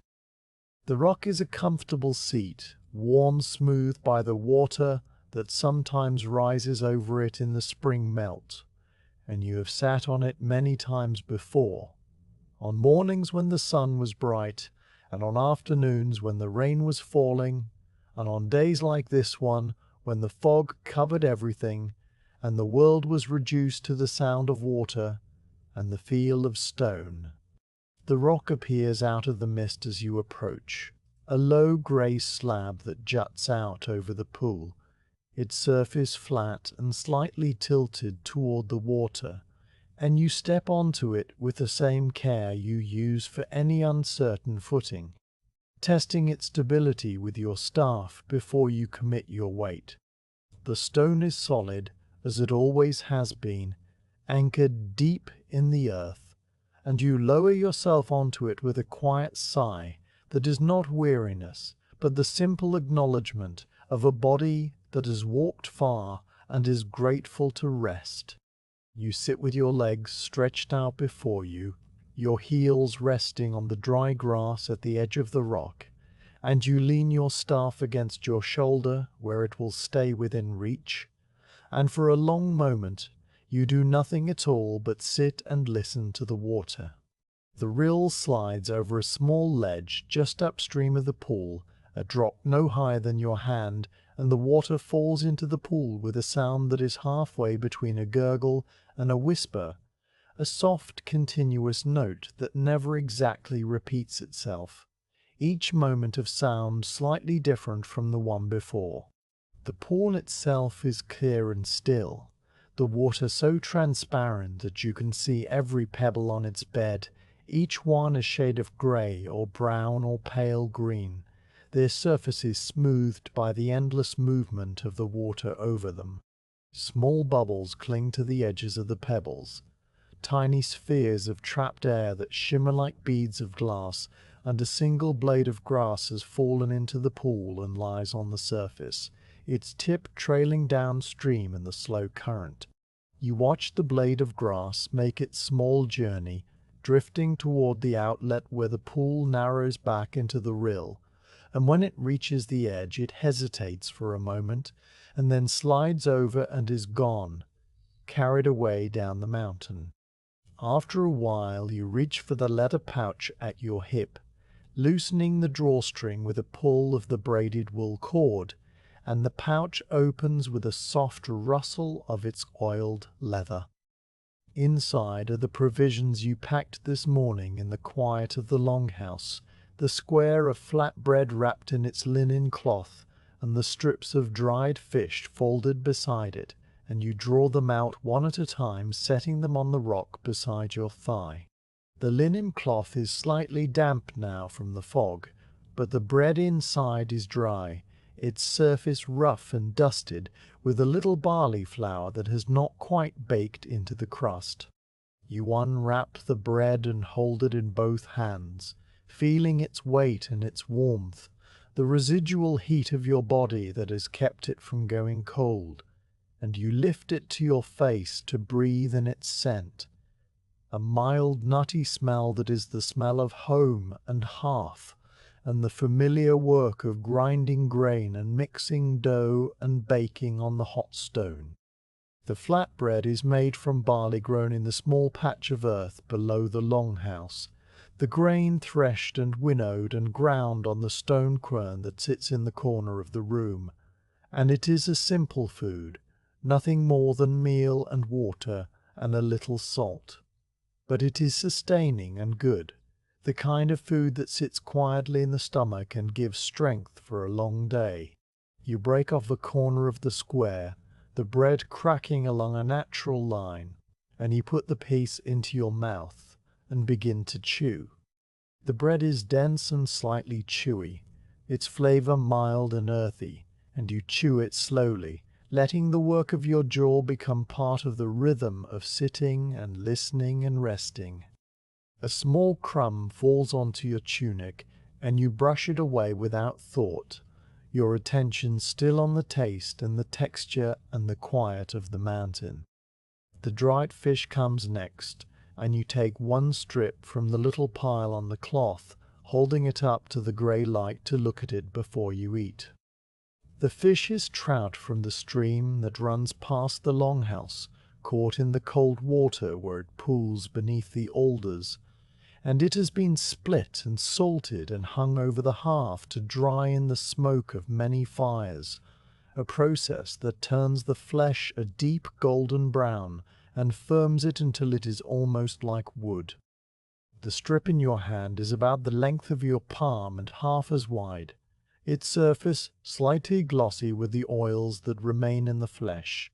and when you bend it between your fingers, it flexes but does not break, the fibers holding together with a tough resilience. You lean forward and dip the strip into the pool, holding it under the water for a slow count of 10, and the water softens the fish just enough to make it easier to chew, the cold liquid penetrating the dried flesh and waking the flavors that the smoke put to sleep. You bring the softened fish to your mouth and take a small bite, pulling it apart with your teeth, and the taste is salt and smoke and the clean sweetness of the trout, a combination that makes your mouth water and reminds you of all the other times you have eaten this same food on this same rock, the repetition of the act connecting this day to all the days before it in a chain of quiet meals. You chew the fish slowly, taking your time with it, and you follow each bite with a small piece of the flatbread,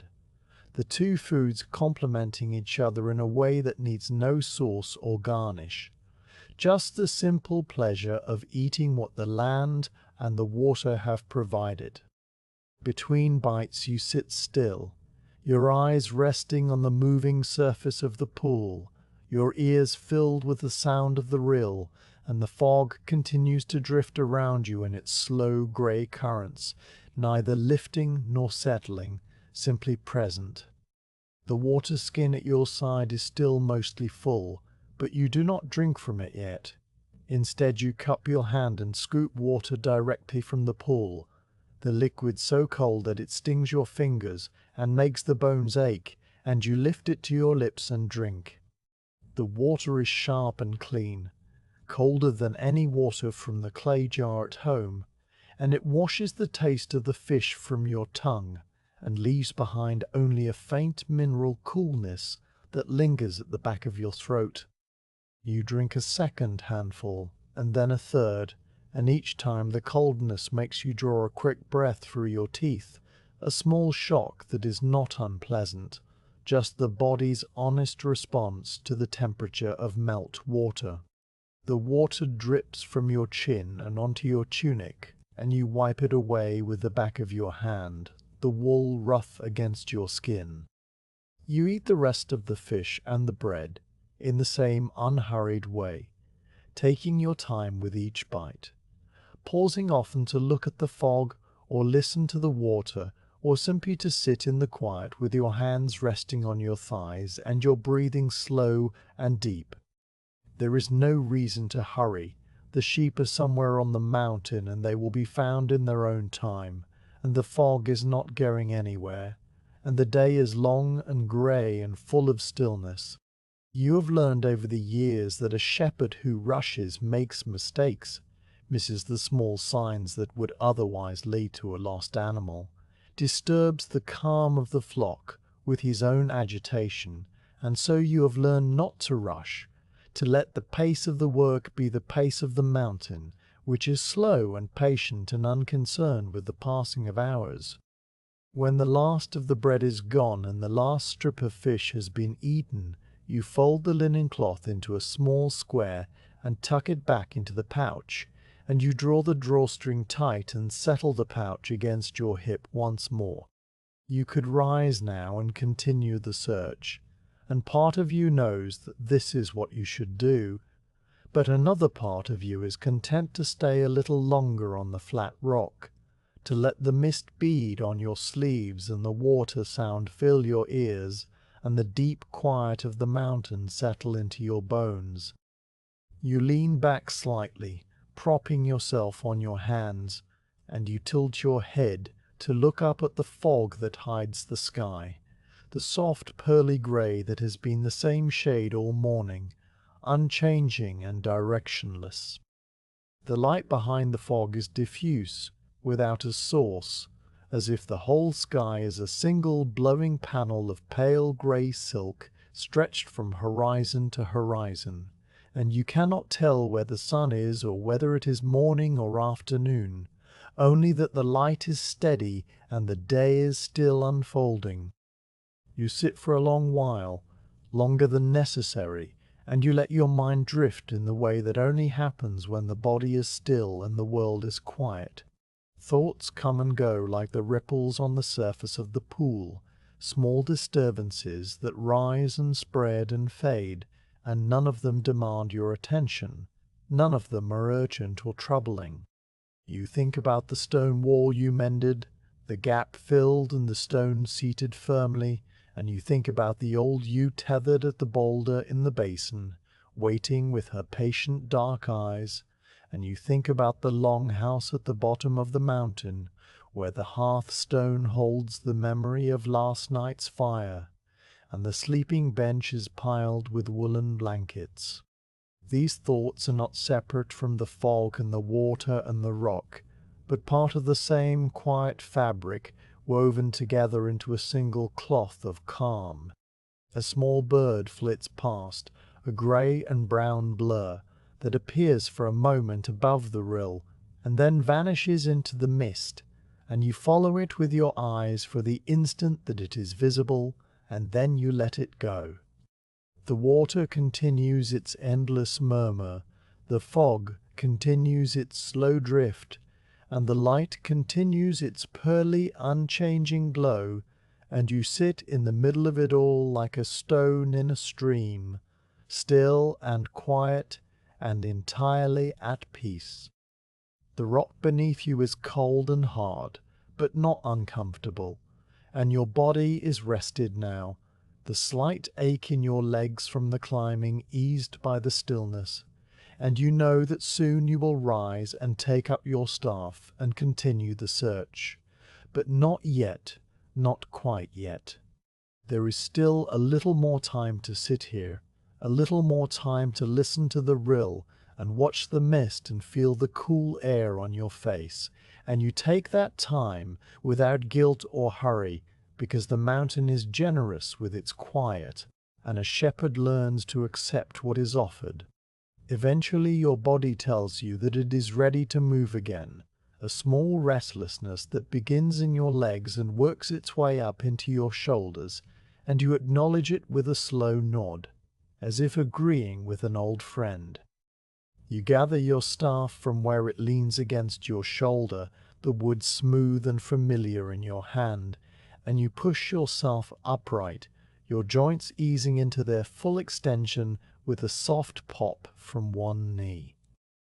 You stand on the flat rock for a moment, looking down at the pool, and the rill, and the pebbles, and the drifting blade of grass that has been replaced by another, and then you step off the rock onto the damp ground and begin to walk upstream, following the rill toward its source in the high snowfields that lie somewhere above the fog.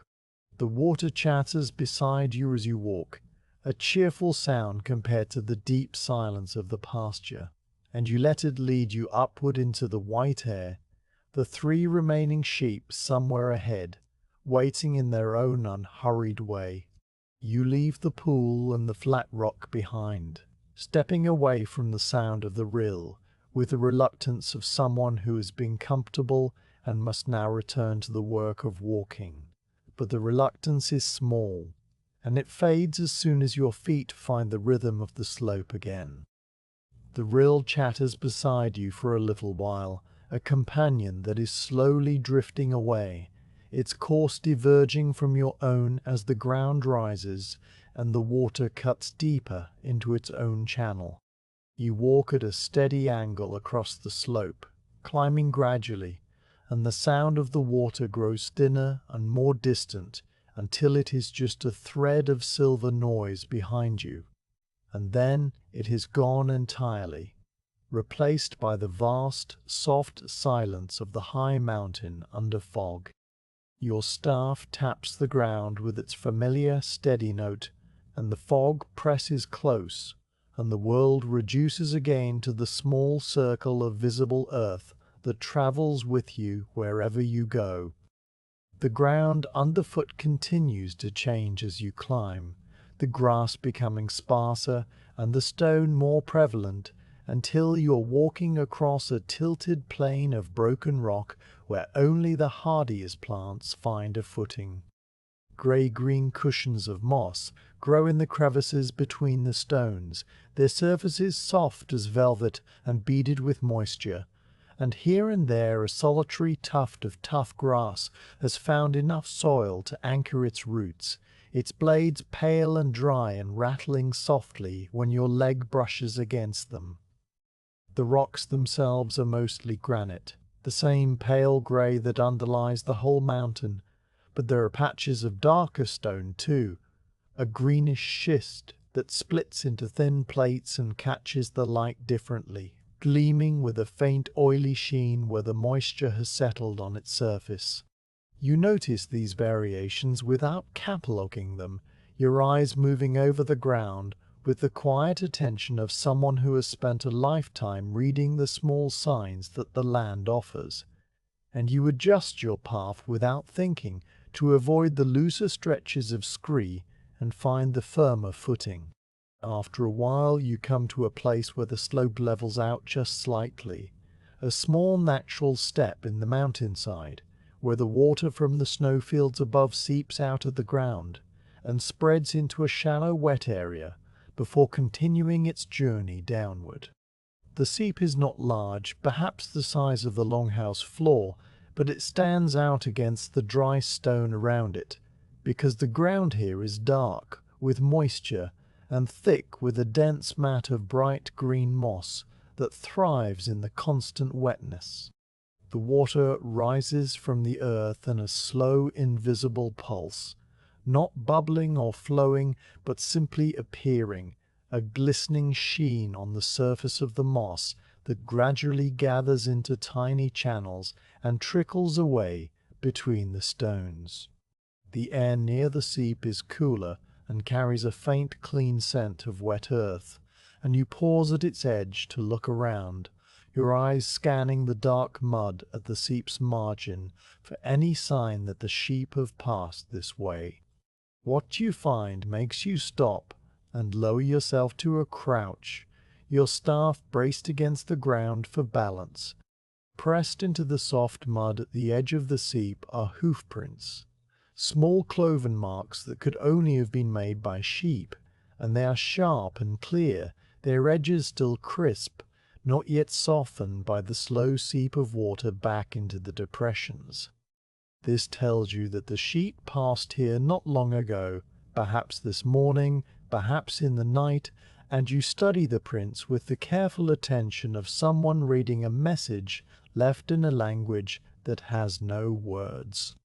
The prints point upward, climbing away from the seep toward a shallow ravine that cuts into the mountainside above, and they are spaced evenly, not hurried, showing that the animals were walking at their usual slow pace, stopping perhaps to drink at the seep before continuing on. You count the tracks, or try to, but they overlap and mingle in the soft mud, so that it is hard to be certain how many animals passed, though the size of the prints and the pattern of their spacing suggest 3, which matches the number of sheep still missing. You rise from your crouch and step carefully around the edge of the seep so as not to disturb the tracks, though there is no real need to preserve them. You have read what they have to tell you, and now you will follow where they lead.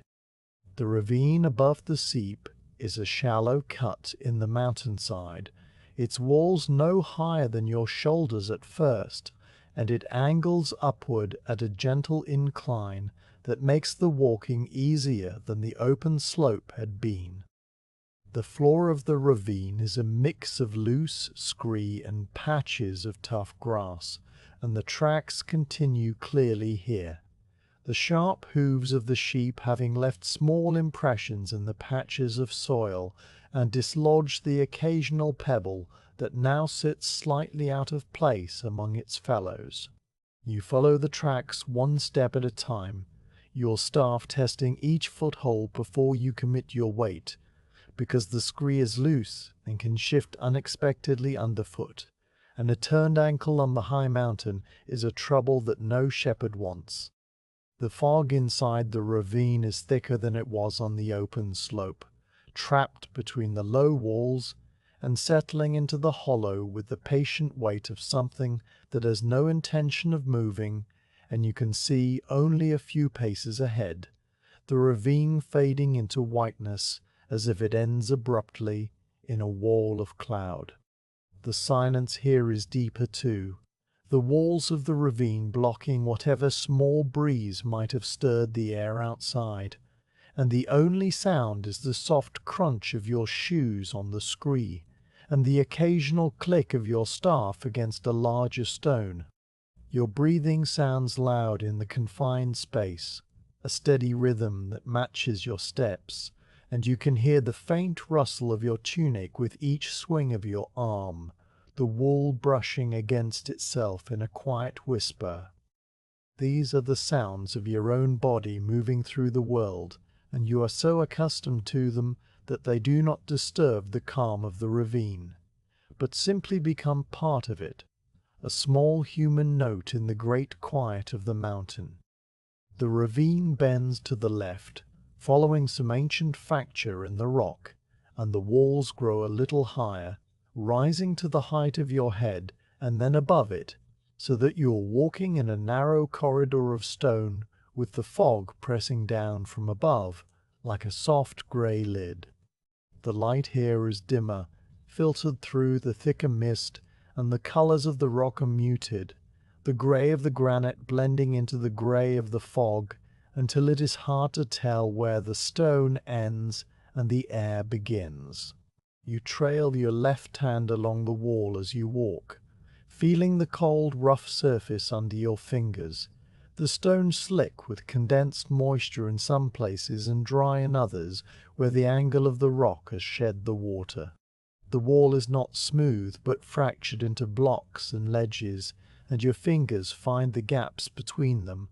the small hollows where frost has chipped away flakes of stone over centuries, the patches of crusted lichen that feel like dry sponge under your touch. The physical contact with the rock is grounding, a reminder that the mountain is solid and real even when the fog makes it seem like a dream, and you keep your hand on the wall as you walk, letting it guide you around the bend. Beyond the bend, the ravine straightens and climbs more steeply, the floor tilting upward at an angle that makes your legs work a little harder, and the scree gives way to larger stones, angular blocks of granite that have fallen from the walls above and lie where they landed, their edges sharp and unworn by water. The tracks of the sheep are harder to follow here, the stone showing no impressions, but you find the way by looking for the small signs, a patch of moss that has been pressed down by a hoof, a tiny slide of loose grit where an animal stepped and disturbed the surface, a dart round dropping that tells you the sheep passed this way and paused, perhaps to rest. These signs are faint, easy to miss if you are not paying attention, but you've spent a lifetime learning to read them, and you find each one with the same quiet satisfaction that a scholar might find in tracing the letters of an old manuscript. The ravine bends again, this time to the right, and the walls open out slightly into a wider space where the fog is not quite so thick, and you can see a little farther ahead. The ground here is covered with a thin layer of soil where grass has managed to grow, and the tracks of the sheep are visible again, pressed into the soft earth in a line that leads straight across the small clearing and into the next section of the ravine. You pause in the clearing and look around, your eyes scanning the walls for any sign of the animals themselves. But the fog hides the upper reaches of the ravine, and the sheep are not here. The clearing is empty, except for a few scattered stones and a single stunted willow that has found a foothold in a crack in the rock, its branches bare and its bark smooth and pale. The tree is no taller than you are, and its roots twist over the stone like grey snakes seeking the soil, and you rest your hand on its trunk for a moment, feeling the cool, smooth bark and the slight give of the living wood beneath it. Then you leave the willow and continue across the clearing, following the tracks into the next narrow stretch of the ravine. The fog grows thick again as the walls close in, and you are walking once more in a world reduced to the ground at your feet and the stone at your side and the white air all around. The ravine continues to climb, and your breathing deepens to match the effort, but you do not hurry, your pace remaining slow and steady, each step placed with the same careful deliberation.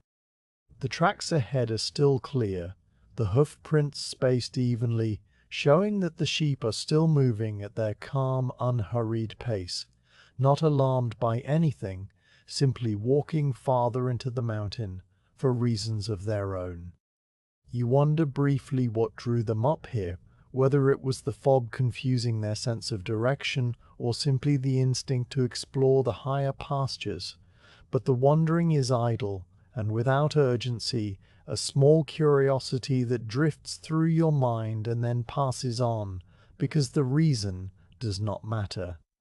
What matters is that they are ahead of you somewhere, and you are following, and eventually you will find them. The ravine bends once more, a long, slow curve that turns to the left and then straightens, and the floor begins to level out as the slope eases, the steepest part of the climb now behind you. The walls are lower here, the ravine opening out again as it approaches its end, and the fog thins just enough that you can see the shape of the mountain rising ahead, a dark bulk of rock that disappears into the grey ceiling of cloud. The tracks of the sheep continue forward, leading toward a scooped hollow that lies beneath a low crag at the head of the ravine, a natural shelter where the ground is flat and the rock overhangs just enough to offer some protection from the weather. You cannot see into the hollow yet, the fog still hiding its depths, but you know the place, having been here before on other days when the flock wandered high, and the knowledge settles into your mind with a quiet certainty. The sheep are likely there resting in the shelter of the crag, and you walk toward the hollow with the same steady pace you have kept all morning, your staff tapping the ground, your breath clouding in the cool air, the search drawing slowly toward its end. The ravine opens into the scooped hollow beneath the low crag, with a gentleness that feels almost intentional, as if the mountain had shaped this place for the express purpose of sheltering tired animals, and the fog here is thinner than it was in the narrow passage behind you, lifted just enough that you can see the whole of the hollow at once. The crag leans outward from the mountainside above, a massive shelf of grey granite that juts over the hollow like a stone roof, its underside dark with the stain of centuries of water seeping through the rock and leaving behind a patina of blackish minerals that gleam faintly in the grey light. The ground beneath it is flat and dry, a natural floor of packed earth and small flat stones that have been worn smooth by the generations of sheep that have sheltered here. And against the back wall where the crag meets the mountain there is a low drift of dried leaves and old grass that the wind has carried in over time and left in a soft pile. It is a quiet place, a protected place, and the air inside it is still and slightly warmer than the air outside, holding the faint animal scent of wool and breath and warm bodies. And there, lying in a loose group on the packed earth, are the last 3 sheep. They are resting exactly as you knew they would be, their legs folded beneath them and their heads up, facing outward toward the hollow's entrance, their dark rectangular pupils catching the grey light and reflecting it back with a calm, steady gaze. The wether with the split horn lies slightly apart from the 2 younger ewes, his broad back against a flat stone that rises from the floor like a low wall, and his bell hangs silent against his chest, the clapper still because he has not moved for some time. The split in his right horn is clearly visible even in the dim light, a clean vertical crack that happened 2 winters ago when he caught it on a rocky overhang during a storm, and it has healed into a permanent line of darker horn that gives him a slightly asymmetrical look, one horn curving normally and the other branching just slightly where the crack begins.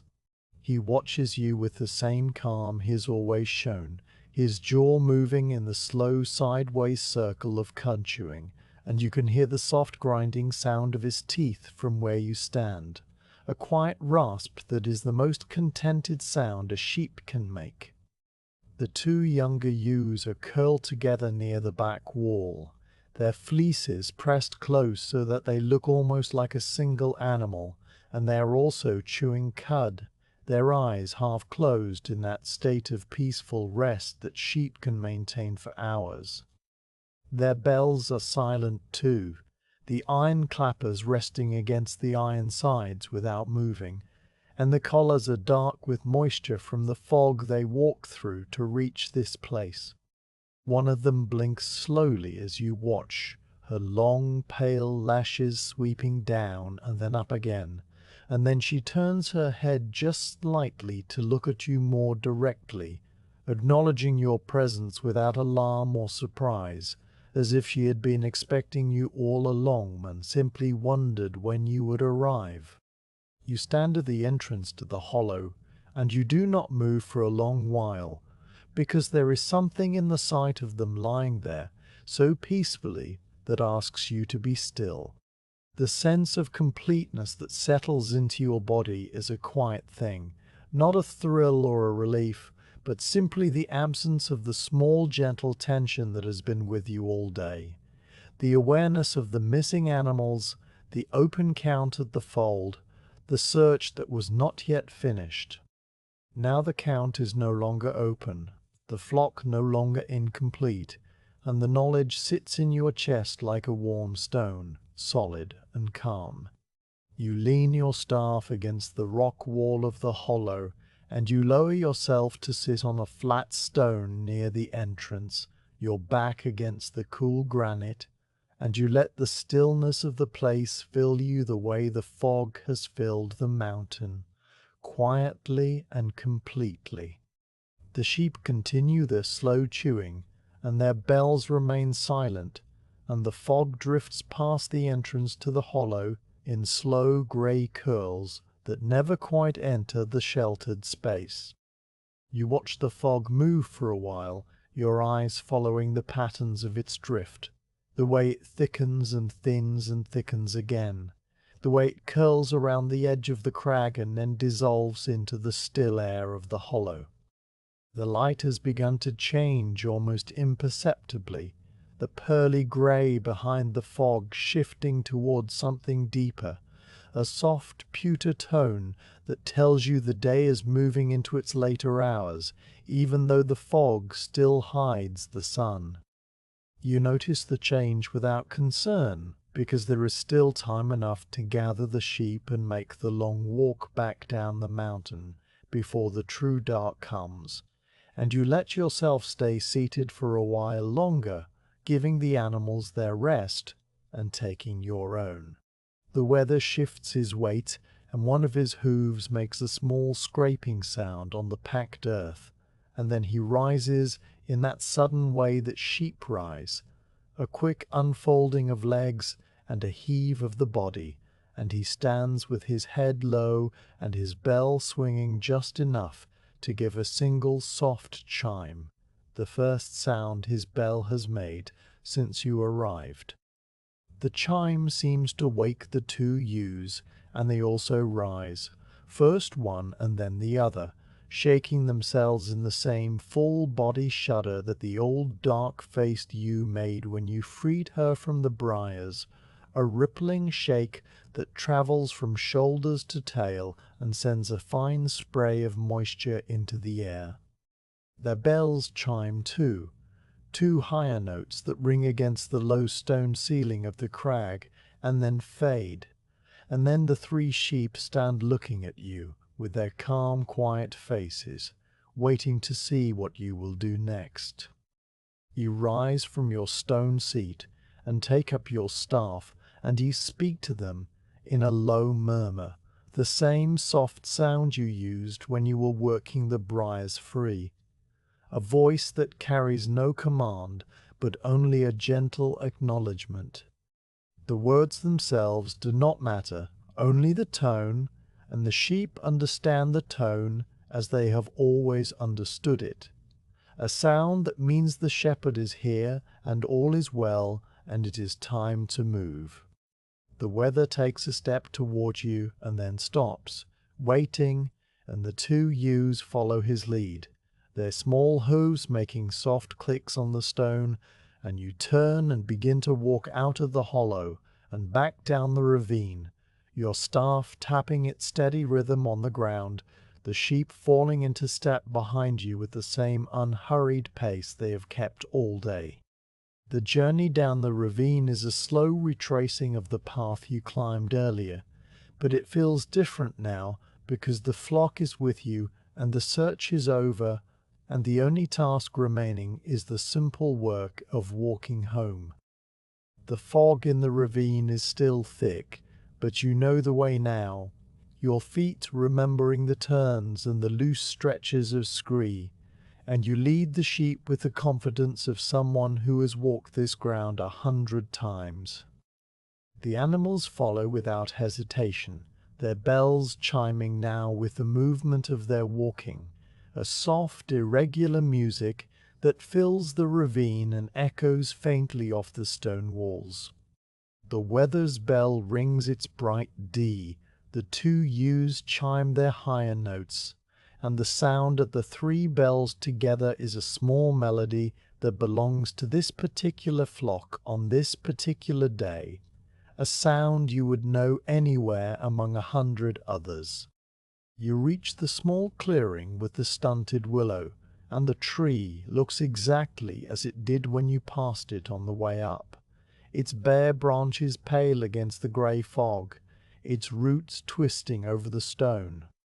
The sheep pause here briefly, as if they recognize the place, and one of the ewes lowers her head to nibble at a tuft of grass growing near the tree's base,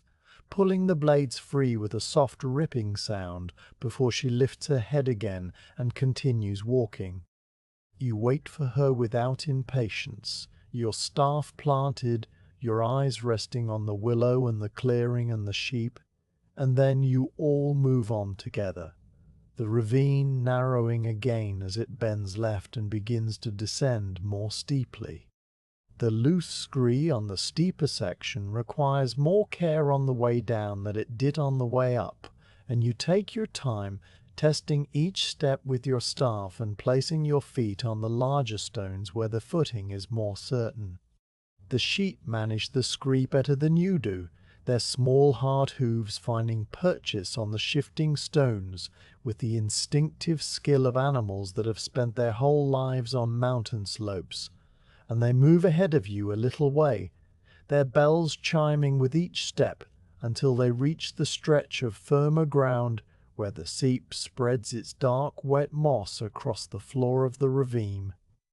They stop there to drink, lowering their heads to the water that rises from the earth, and you catch up to them and wait while they take their fill, the weather first and then the ewes, each one drinking in turn with the same quiet patience that has characterized the whole day.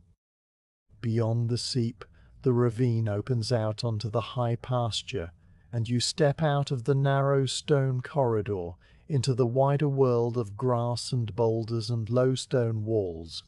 The fog still present, but thinner now. The light behind it definitely dimmer, shifting from pewter toward a deeper shade that is not yet dusk, but no longer full day. The sheep spread out slightly now that they are in open ground, walking in a loose group with a few paces between each animal,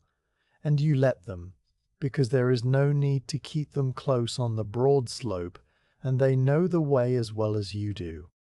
Your path angles downward across the pasture, and you aim for the place where the stone walls curve around the grazing sections, the same walls you walked along earlier in the day when the search was still ahead of you and the count was still incomplete. When you reach the first wall, you follow it to the corner and then through the gap where the hurdle leans against the stone, and you lead the sheep into the next section of the pasture, your hand brushing the top course of stones as you pass. The wall feels different now, not just a thing to be checked and mended, but a familiar landmark on the way home, a sign that you are moving in the right direction and the longhouse is drawing closer with each step. The sheep move through the gap one after another, their bells chiming in sequence, and then you are all walking together across the middle pasture, the ground sloping gently downward, the fog still drifting in its slow grey currents, but growing darker now, the light inside it taking on the first faint hints of true evening. You can see the rocky knolls ahead, the same knolls, that marked the edges of the basin where the old dark-faced ewe was caught in the briars, and you angle your path toward them, knowing that you must collect her before you continue down the mountain. The knolls emerge from the fog as you approach, their grey granite surfaces dark with moisture, and the basin opens out between them, its floor thick with the matted grass where the ewe has been waiting. You can see her before you reach her, a pale shape beside the boulder where you tethered her, and as you draw closer, you see that she is lying down, her legs folded beneath her and her head up, the braided cord still looped loosely around her neck and tied to the knob of stone.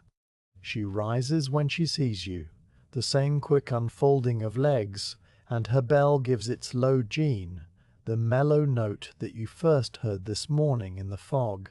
and that led you to her in the briars.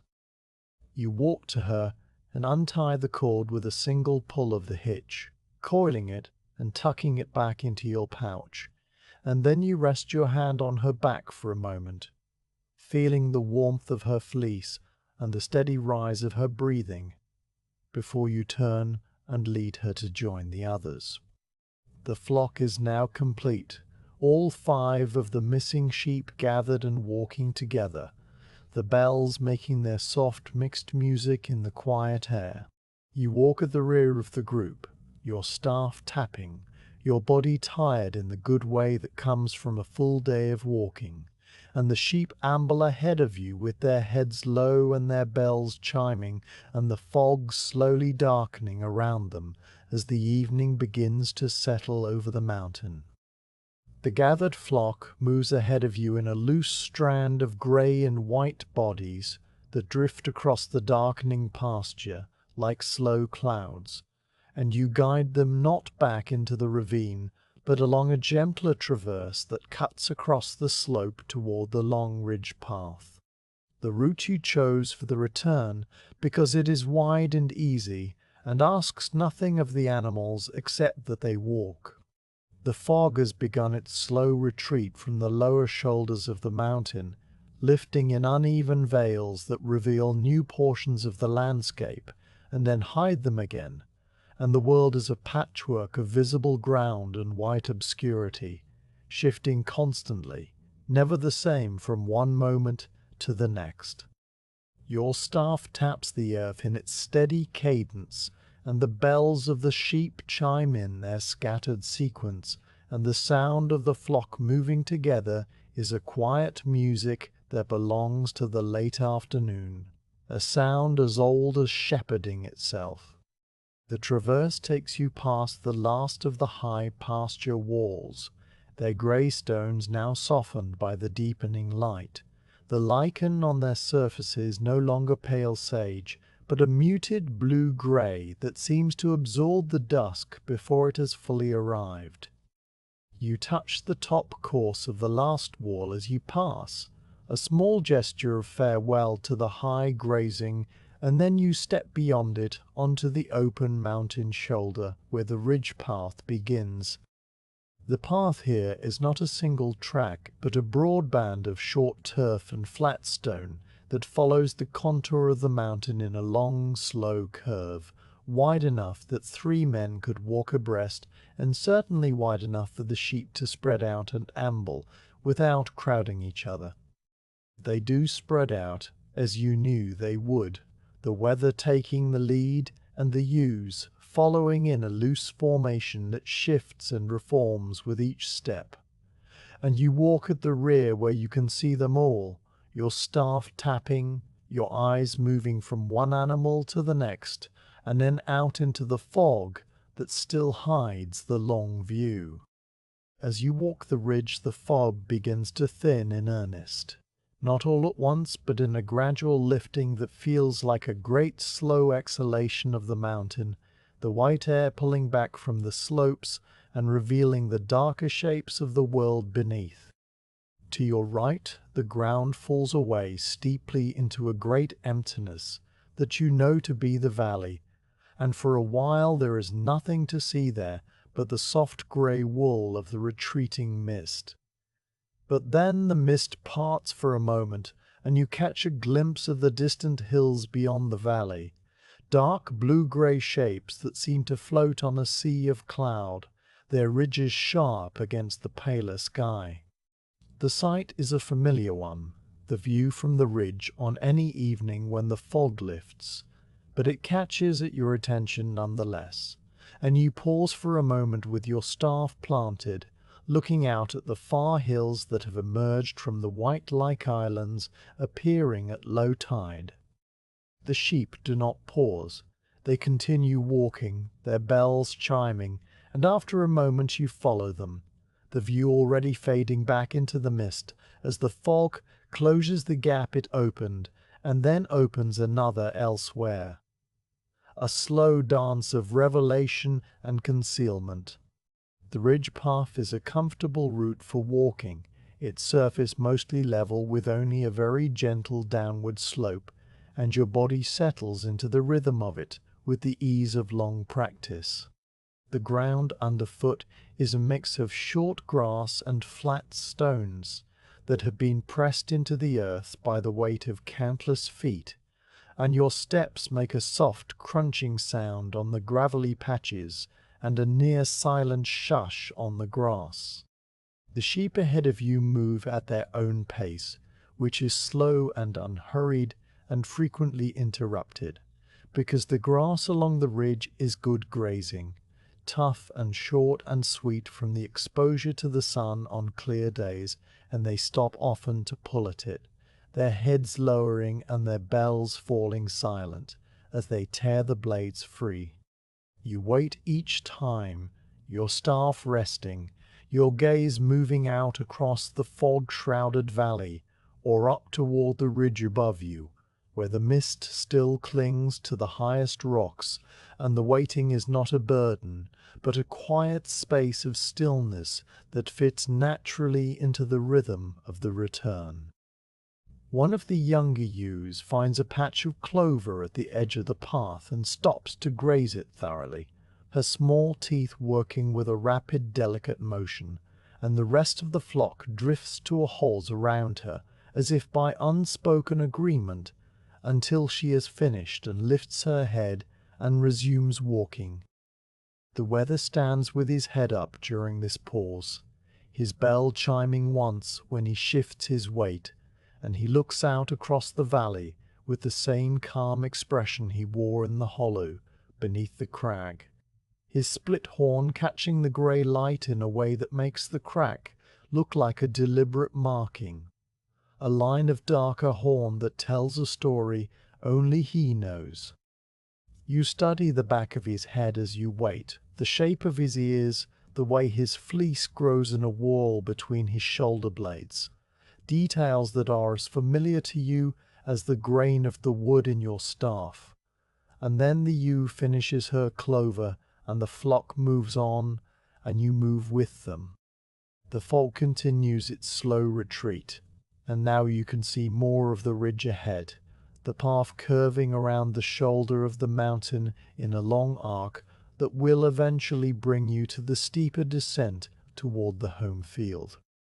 The light is changing more noticeably now, the soft pewter of the afternoon giving way to a deeper grey that carries the first hint of true dusk, and the mist itself seems to darken in response, its white turning to a pale slate in the thicker patches and a luminous pearl where it is thinnest. The air cools as the light fades, and you feel the change on your cheeks and the backs of your hands, a gentle chill that is not uncomfortable, but simply a reminder that the day is ending and the night will soon arrive. You pull the neck of your tunic a little closer, the same small adjustment you made this morning when the fog was still fresh and the climb was still ahead, and the repetition of the gesture connects the two moments across the span of the day like a thread drawn through the fabric of time. The sheep stop again, this time at a small seep that trickles across the path, a thin sheet of water that spreads over the stone and then disappears into the grass on the downhill side. They drink in turn, the wether first and then the ewes, their heads low and their bells hanging motionless, and you stand a few paces away and watch them with the same patience you have shown all day. The sound of the water is a faint liquid whisper, barely audible beneath the silence, and the fog drifts past in slow curtains that hide and reveal the far hills in a rhythm that has no pattern and no urgency. You let your eyes rest on the distant shapes when they appear, the dark ridges and the paler valleys, and the single gleam of what might be the fjord far below, a thread of silver light that vanishes as soon as you see it,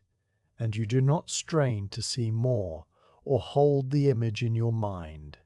The mountain offers its glimpses and then takes them back, and you accept this with the same quiet equanimity that you accept the grazing pauses and the slow pace and the cooling of the air. When the sheep have finished drinking, they move on, and you follow, your staff resuming its steady tap on the stone. The ridge path begins to angle downward more noticeably now, the shoulder of the mountain rounding toward the lower slopes, and you know that you are entering the last long stretch before the final descent to the home field. The fog here is thinner than it has been all day, reduced to scattered banks that lie in the hollows and drift slowly across the path like sleepwalkers, and you can see the shape of the mountain above you for the first time, the dark bulk of the high peaks still wrapped in cloud, but the lower ridges clear and sharp against the darkening sky. The sky itself is visible now in patches, a deep grey blue that is almost charcoal in the east where the night is gathering, and the first faint stars are beginning to appear, though they vanish again whenever the fog drifts across them. The sheep walk on, their bodies dark against the pale grass, their bells chiming the same soft, irregular rhythm that has accompanied you since the hollow beneath the crag. The sound carries differently now, no longer muffled by the thick fog but spreading out across the open slope, and you can hear it echo faintly off the rocks above you, a distant repetition that comes a moment after the original note and then fades. The echo is a lonely sound, but not in a sad way. It is simply the voice of the mountain speaking back to the flock, a quiet conversation between the animals and the stone that has gone on for as long as there have been sheep on these slopes. You listen to it as you walk, your mind drifting in the same calm quiet that has been with you for most of the day, a state of relaxed attention that asks nothing and expects nothing and is content simply to move through the gathering dusk. A raven passes overhead, its dark shape cutting across the patch of visible sky for 3 wing beats before it vanishes into a bank of fog, and it gives a single croaking call that seems to hang in the air for a moment before the silence returns. You look up to watch it go, your eyes following the line of its flight, and then you lower your gaze to the sheep again, counting them by habit, the same quiet inventory you have made 100 times today. The weather, the 2 younger ewes, the old dark-faced ewe, and the ewe you freed from the briars, all present and accounted for, their shapes moving steadily along the ridge, their bells chiming, their hooves making soft sounds on the stone and the grass. The count is complete, as it has been since the hollow, and the knowledge of it sits in your chest like a smooth stone, a small solid comfort that requires no thought. The ridge path reaches its farthest point, the place where it rounds the shoulder of the mountain and turns toward the final descent, and here there is a wide flat area where the ground levels out before dropping away, a natural lookout that offers the best view of the valley and the fjord and the distant hills on clear days. Today the view is still obscured by the retreating fog, but the mist has lifted enough that you can see the dark line of the valley floor and the paler thread of the river that runs through it. And beyond that, the faint shapes of the mountains on the other side. Their peaks lost in cloud, but their lower slopes clear. The fjord is visible as a broad sheet of dark silver, its surface reflecting the last of the grey light, and along its shore you can just make out the small cluster of darker shapes that is the village at the head of the fjord, the place where the smith lives and the trading boats sometimes come. The village is too far away to see any movement, but you know that the people there are lighting their hearth fires now, the smoke rising into the dusk, and the thought connects you to the wider world in a quiet way, a small thread of kinship that stretches across the distance. You do not linger at the lookout, because the light is fading faster now, and there is still a way to walk.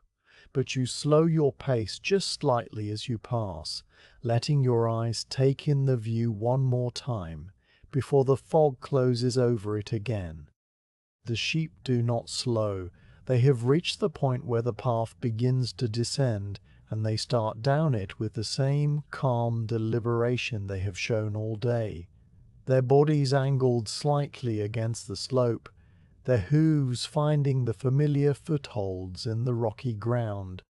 You follow them, your staff testing each step on the steeper sections, and the fog that was lifting now seems to settle again, pooling in the lower places where the cold air gathers, so that you walk from clear air into a bank of mist and then out again, the world flickering between open and closed like a slow blink. The descent is steady and unhurried, the path zigzagging down the slope in a series of switchbacks that are wide enough for the sheep to take at their own pace. And they do,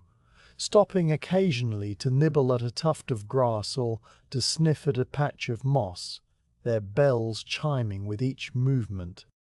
You wait each time, your staff planted, your breathing slow and even, and you look out at the soft grey world that is slowly being overtaken by the deeper grey of evening. The air smells of wet earth and cold stone, and the faint sweetness of the woolly animals ahead of you, and the scent is the scent of home, the smell that will greet you when you open the door of the longhouse and step inside to the warmth of the hearth. That moment is still ahead, still a little way down the mountain, but it is close enough now that you can feel its pull, a gentle anticipation that is not impatience, but simply the body's quiet acknowledgement that the day has been long and the rest will be welcome. The last of the fog settles into the valley below you, and the sky opens up overhead, a vast expanse of deep grey blue that darkens toward charcoal in the east, and still holds a faint glow of pearl in the west where the sun has set behind the clouds. The stars are brighter now, the first few you saw now, joined by dozens more, scattered across the sky like salt on a dark cloth, and you look up at them as you walk, your head tilting back, your steps slowing without stopping. The sheep do not look up, they keep their heads low, watching the path, and their bells chime in the quiet, a small music beneath the great silence of the stars.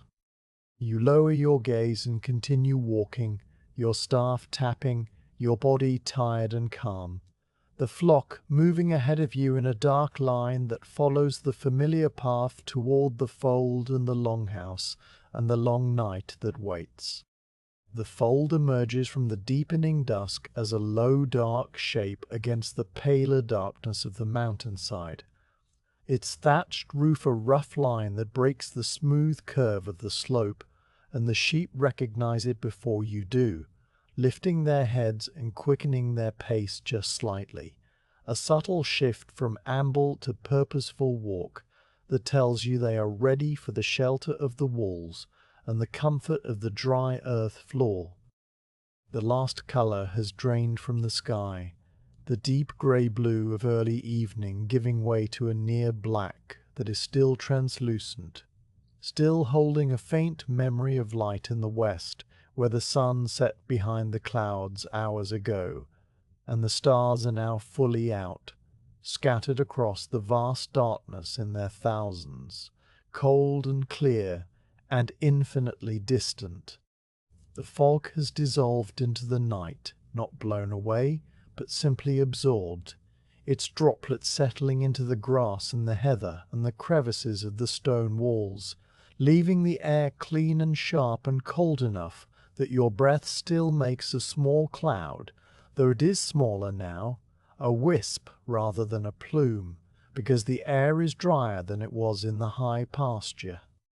The mountain stands bare and open under the stars, its shape a great dark mass against the sky, and the silence that held the fog has deepened into a night silence, still and profound,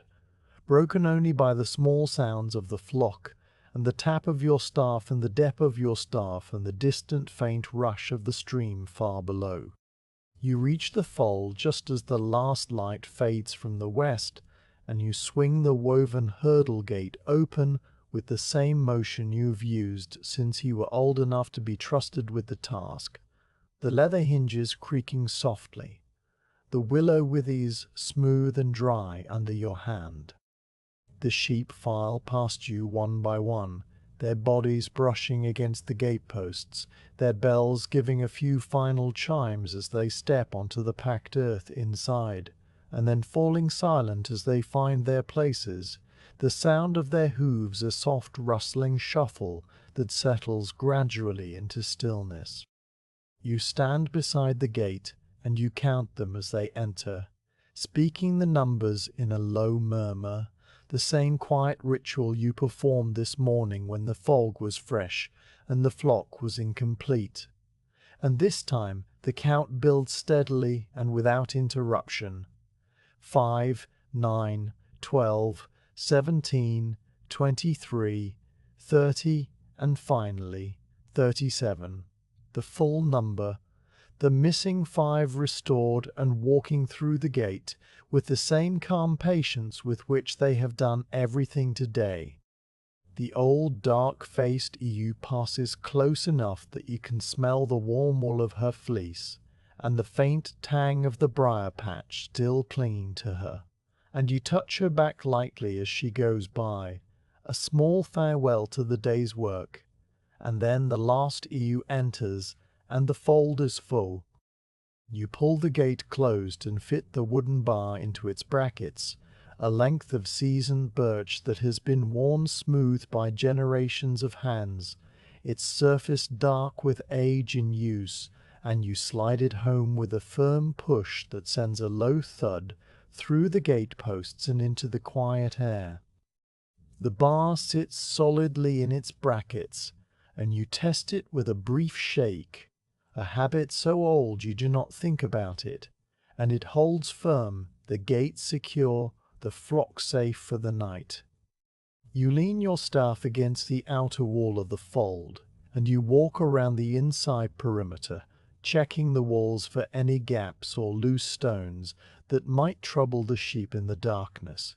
But the walls are sound, each stone still seated where it should be, and the thatch above is whole, no holes where a night bird might enter, or a cold draught might blow. The sheep have settled into their usual places, the weather against the back wall where the stone retains the day's faint warmth, the ewes clustered in the centre, the lambs pressed close to their mothers, and they are already beginning to lie down, folding their legs and sinking onto the packed earth, with soft grunts of contentment. Their bells are silent now, the clappers still because the animals are still, and the only sound in the fold is the quiet rhythm of their breathing and the occasional rustle of wool against wool as one sheep shifts and another adjusts. You gather an armful of dry heather from the stack that leans against the outer wall, the stems brittle and light, their tiny leaves releasing a faint dusty sweetness as you move them, and you carry it inside and spread it on the floor in the corners where the ground is hardest, scattering the heather with a sweeping motion of your arms, so that it forms a soft dry layer that will keep the sheet warm through the night. The heather rustles as it falls, a sound like gentle rain on a roof, and then it settles into silence, and the sheep do not stir except for one ewe who turns her head to sniff at the new bedding before lowering it again and closing her eyes. You stand for a moment just inside the gate, looking at the flock at rest, the pale shapes of their bodies in the darkness, the soft sounds of their breathing, the smell of wool and earth and heather blending into the familiar scent of the fold, and you feel the same quiet completeness that settled into you in the hollow beneath the crag, a sense that the day has been lived as it should have been, and the sheep are where they belong. You step out of the fold and draw the gate shut behind you, though you do not bar it from the outside, only close it lightly, so that the leather hinges hold it in place, and you take up your staff from where you leaned it against the wall. The brief walk to the longhouse lies ahead of you, a short distance that you have walked so many times that your feet know every stone and every hollow in the path, and you set out along it now with the slow pace of someone who has been walking all day and is ready to stop. The stars are brighter than they were, the great sweep of the sky now fully dark and glittering with the cold light of 1,000 distant suns, and you look up at them as you walk, your head tilting back, your steps slowing, the familiar constellations arranging themselves above the mountain like old friends who have come to keep the night company. The stream sounds louder now that the fog is gone, its voice rising from the valley as a steady murmur that underlies the silence like a bass note in a song, and the air is cold and clean and smells of the coming frost, a sharp mineral scent that tells you the high pools will be crusted with ice by morning. The longhouse appears ahead of you, its low dark shape hunched against the slope, the turf roof blending into the hillside so that it seems almost part of the mountain itself, a natural outgrowth of the earth rather than something built by hands. The door is a darker rectangle in the dark wall, and you push it open with a soft scrape of wood on earth, the sound familiar and welcoming, and you step inside and close it behind you, sealing out the night and the cold and the vast silence of the stars. The air inside the longhouse is warmer than the air outside, not warm enough to call hot, but warmer, holding the residual heat of the day that seeped into the turf walls and the packed earth floor and is now slowly releasing it back into the room. The darkness inside is absolute, deeper than the night outside because there are no windows, and the smoke hole shows only a faint patch of lesser darkness where the stars are visible through the opening, and you stand just inside the door for a moment, letting your eyes adjust, letting the familiar smells of the room settle around you, cold ash and dry earth, and the faint sweetness of the hay that is packed into the sleeping bench, and the deeper older scent of the hay that is packed into the roof beams over decades of fires. You lean your staff against the wall beside the door, where it will wait for you until tomorrow, and you move toward the hearth with the slow, sure steps of someone who knows every inch of this room, your feet finding the smooth places and avoiding the loose stones without any need for light.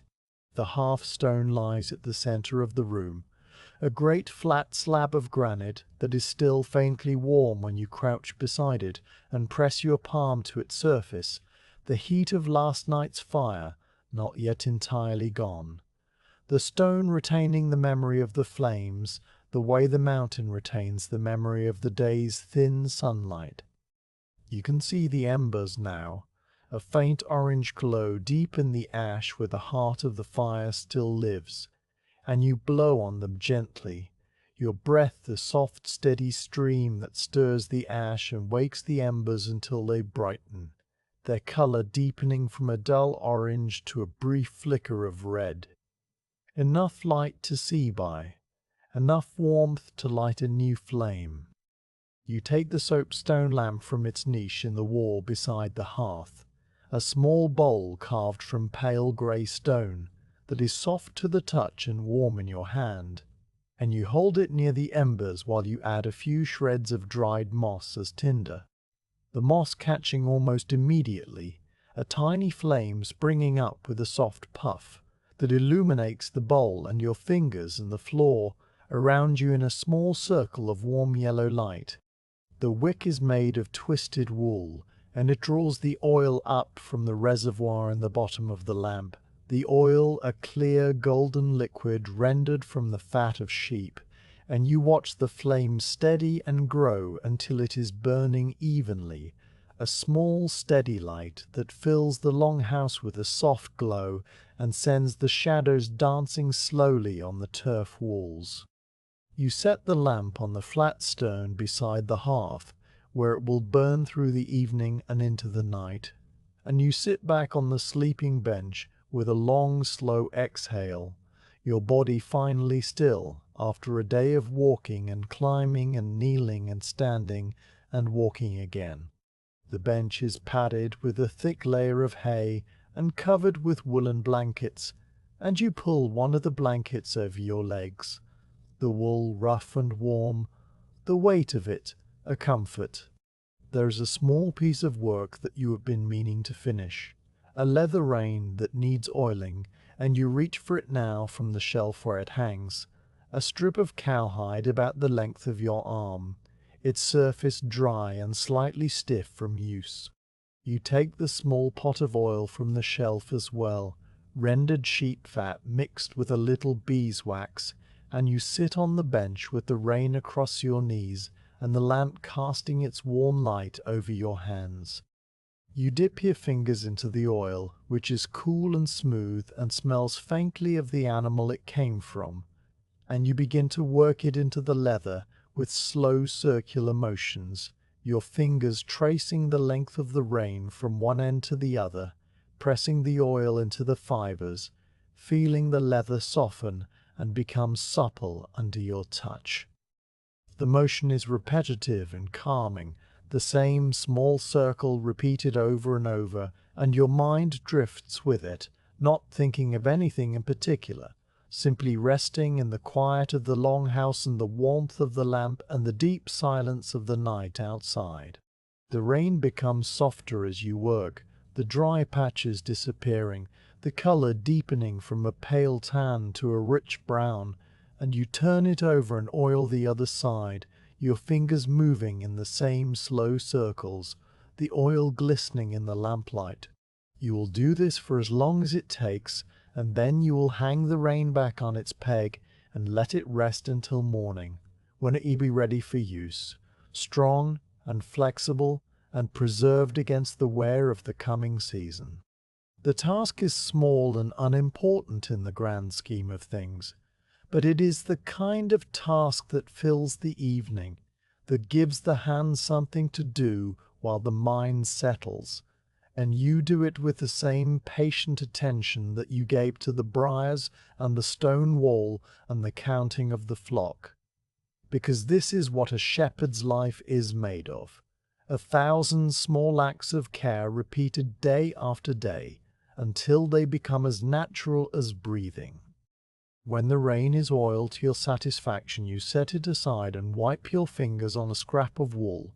the oil leaving a faint sheen on your skin, and you stretch your legs out on the bench and lean back against the turf wall, your shoulders finding the hollow that your body has worn into the surface over years of sitting in this exact spot. The lamp burns steadily, its flame a small golden teardrop that barely flickers, and the shadows on the walls are still now, no longer dancing, as if they too have settled down for the night. The silence of the long house is deep and complete, broken only by the faint hiss of the lamp and the distant sound of the stream and the even fainter sound of your own breathing. And you listen to these sounds without effort, letting them fill your ears and your mind, letting them wash away the last traces of the day's alertness. The mountain outside is silent under the stars. The sheep are sleeping in the fold. The walls are mended, and the flock is counted, and the rain is oiled, and there is nothing more that needs to be done, no task left unfinished, no worry left to attend to. You feel the tiredness in your body now, a deep satisfying ache in your legs and your back and your shoulders, the honest tiredness of a day spent walking and working, and you welcome it, letting it settle into your bones like warmth, letting it pull you down toward sleep with a gentle, insistent gravity. Your eyes close and you do not open them again, and the lamplight plays on the inside of your eyelids as a soft orange glow, and the sound of the stream and the silence of the mountain blend together into a single quiet note that fills the longhouse and fills your mind and carries you slowly, gently, without any abruptness or disturbance, into the long dark of a deep and dreamless sleep.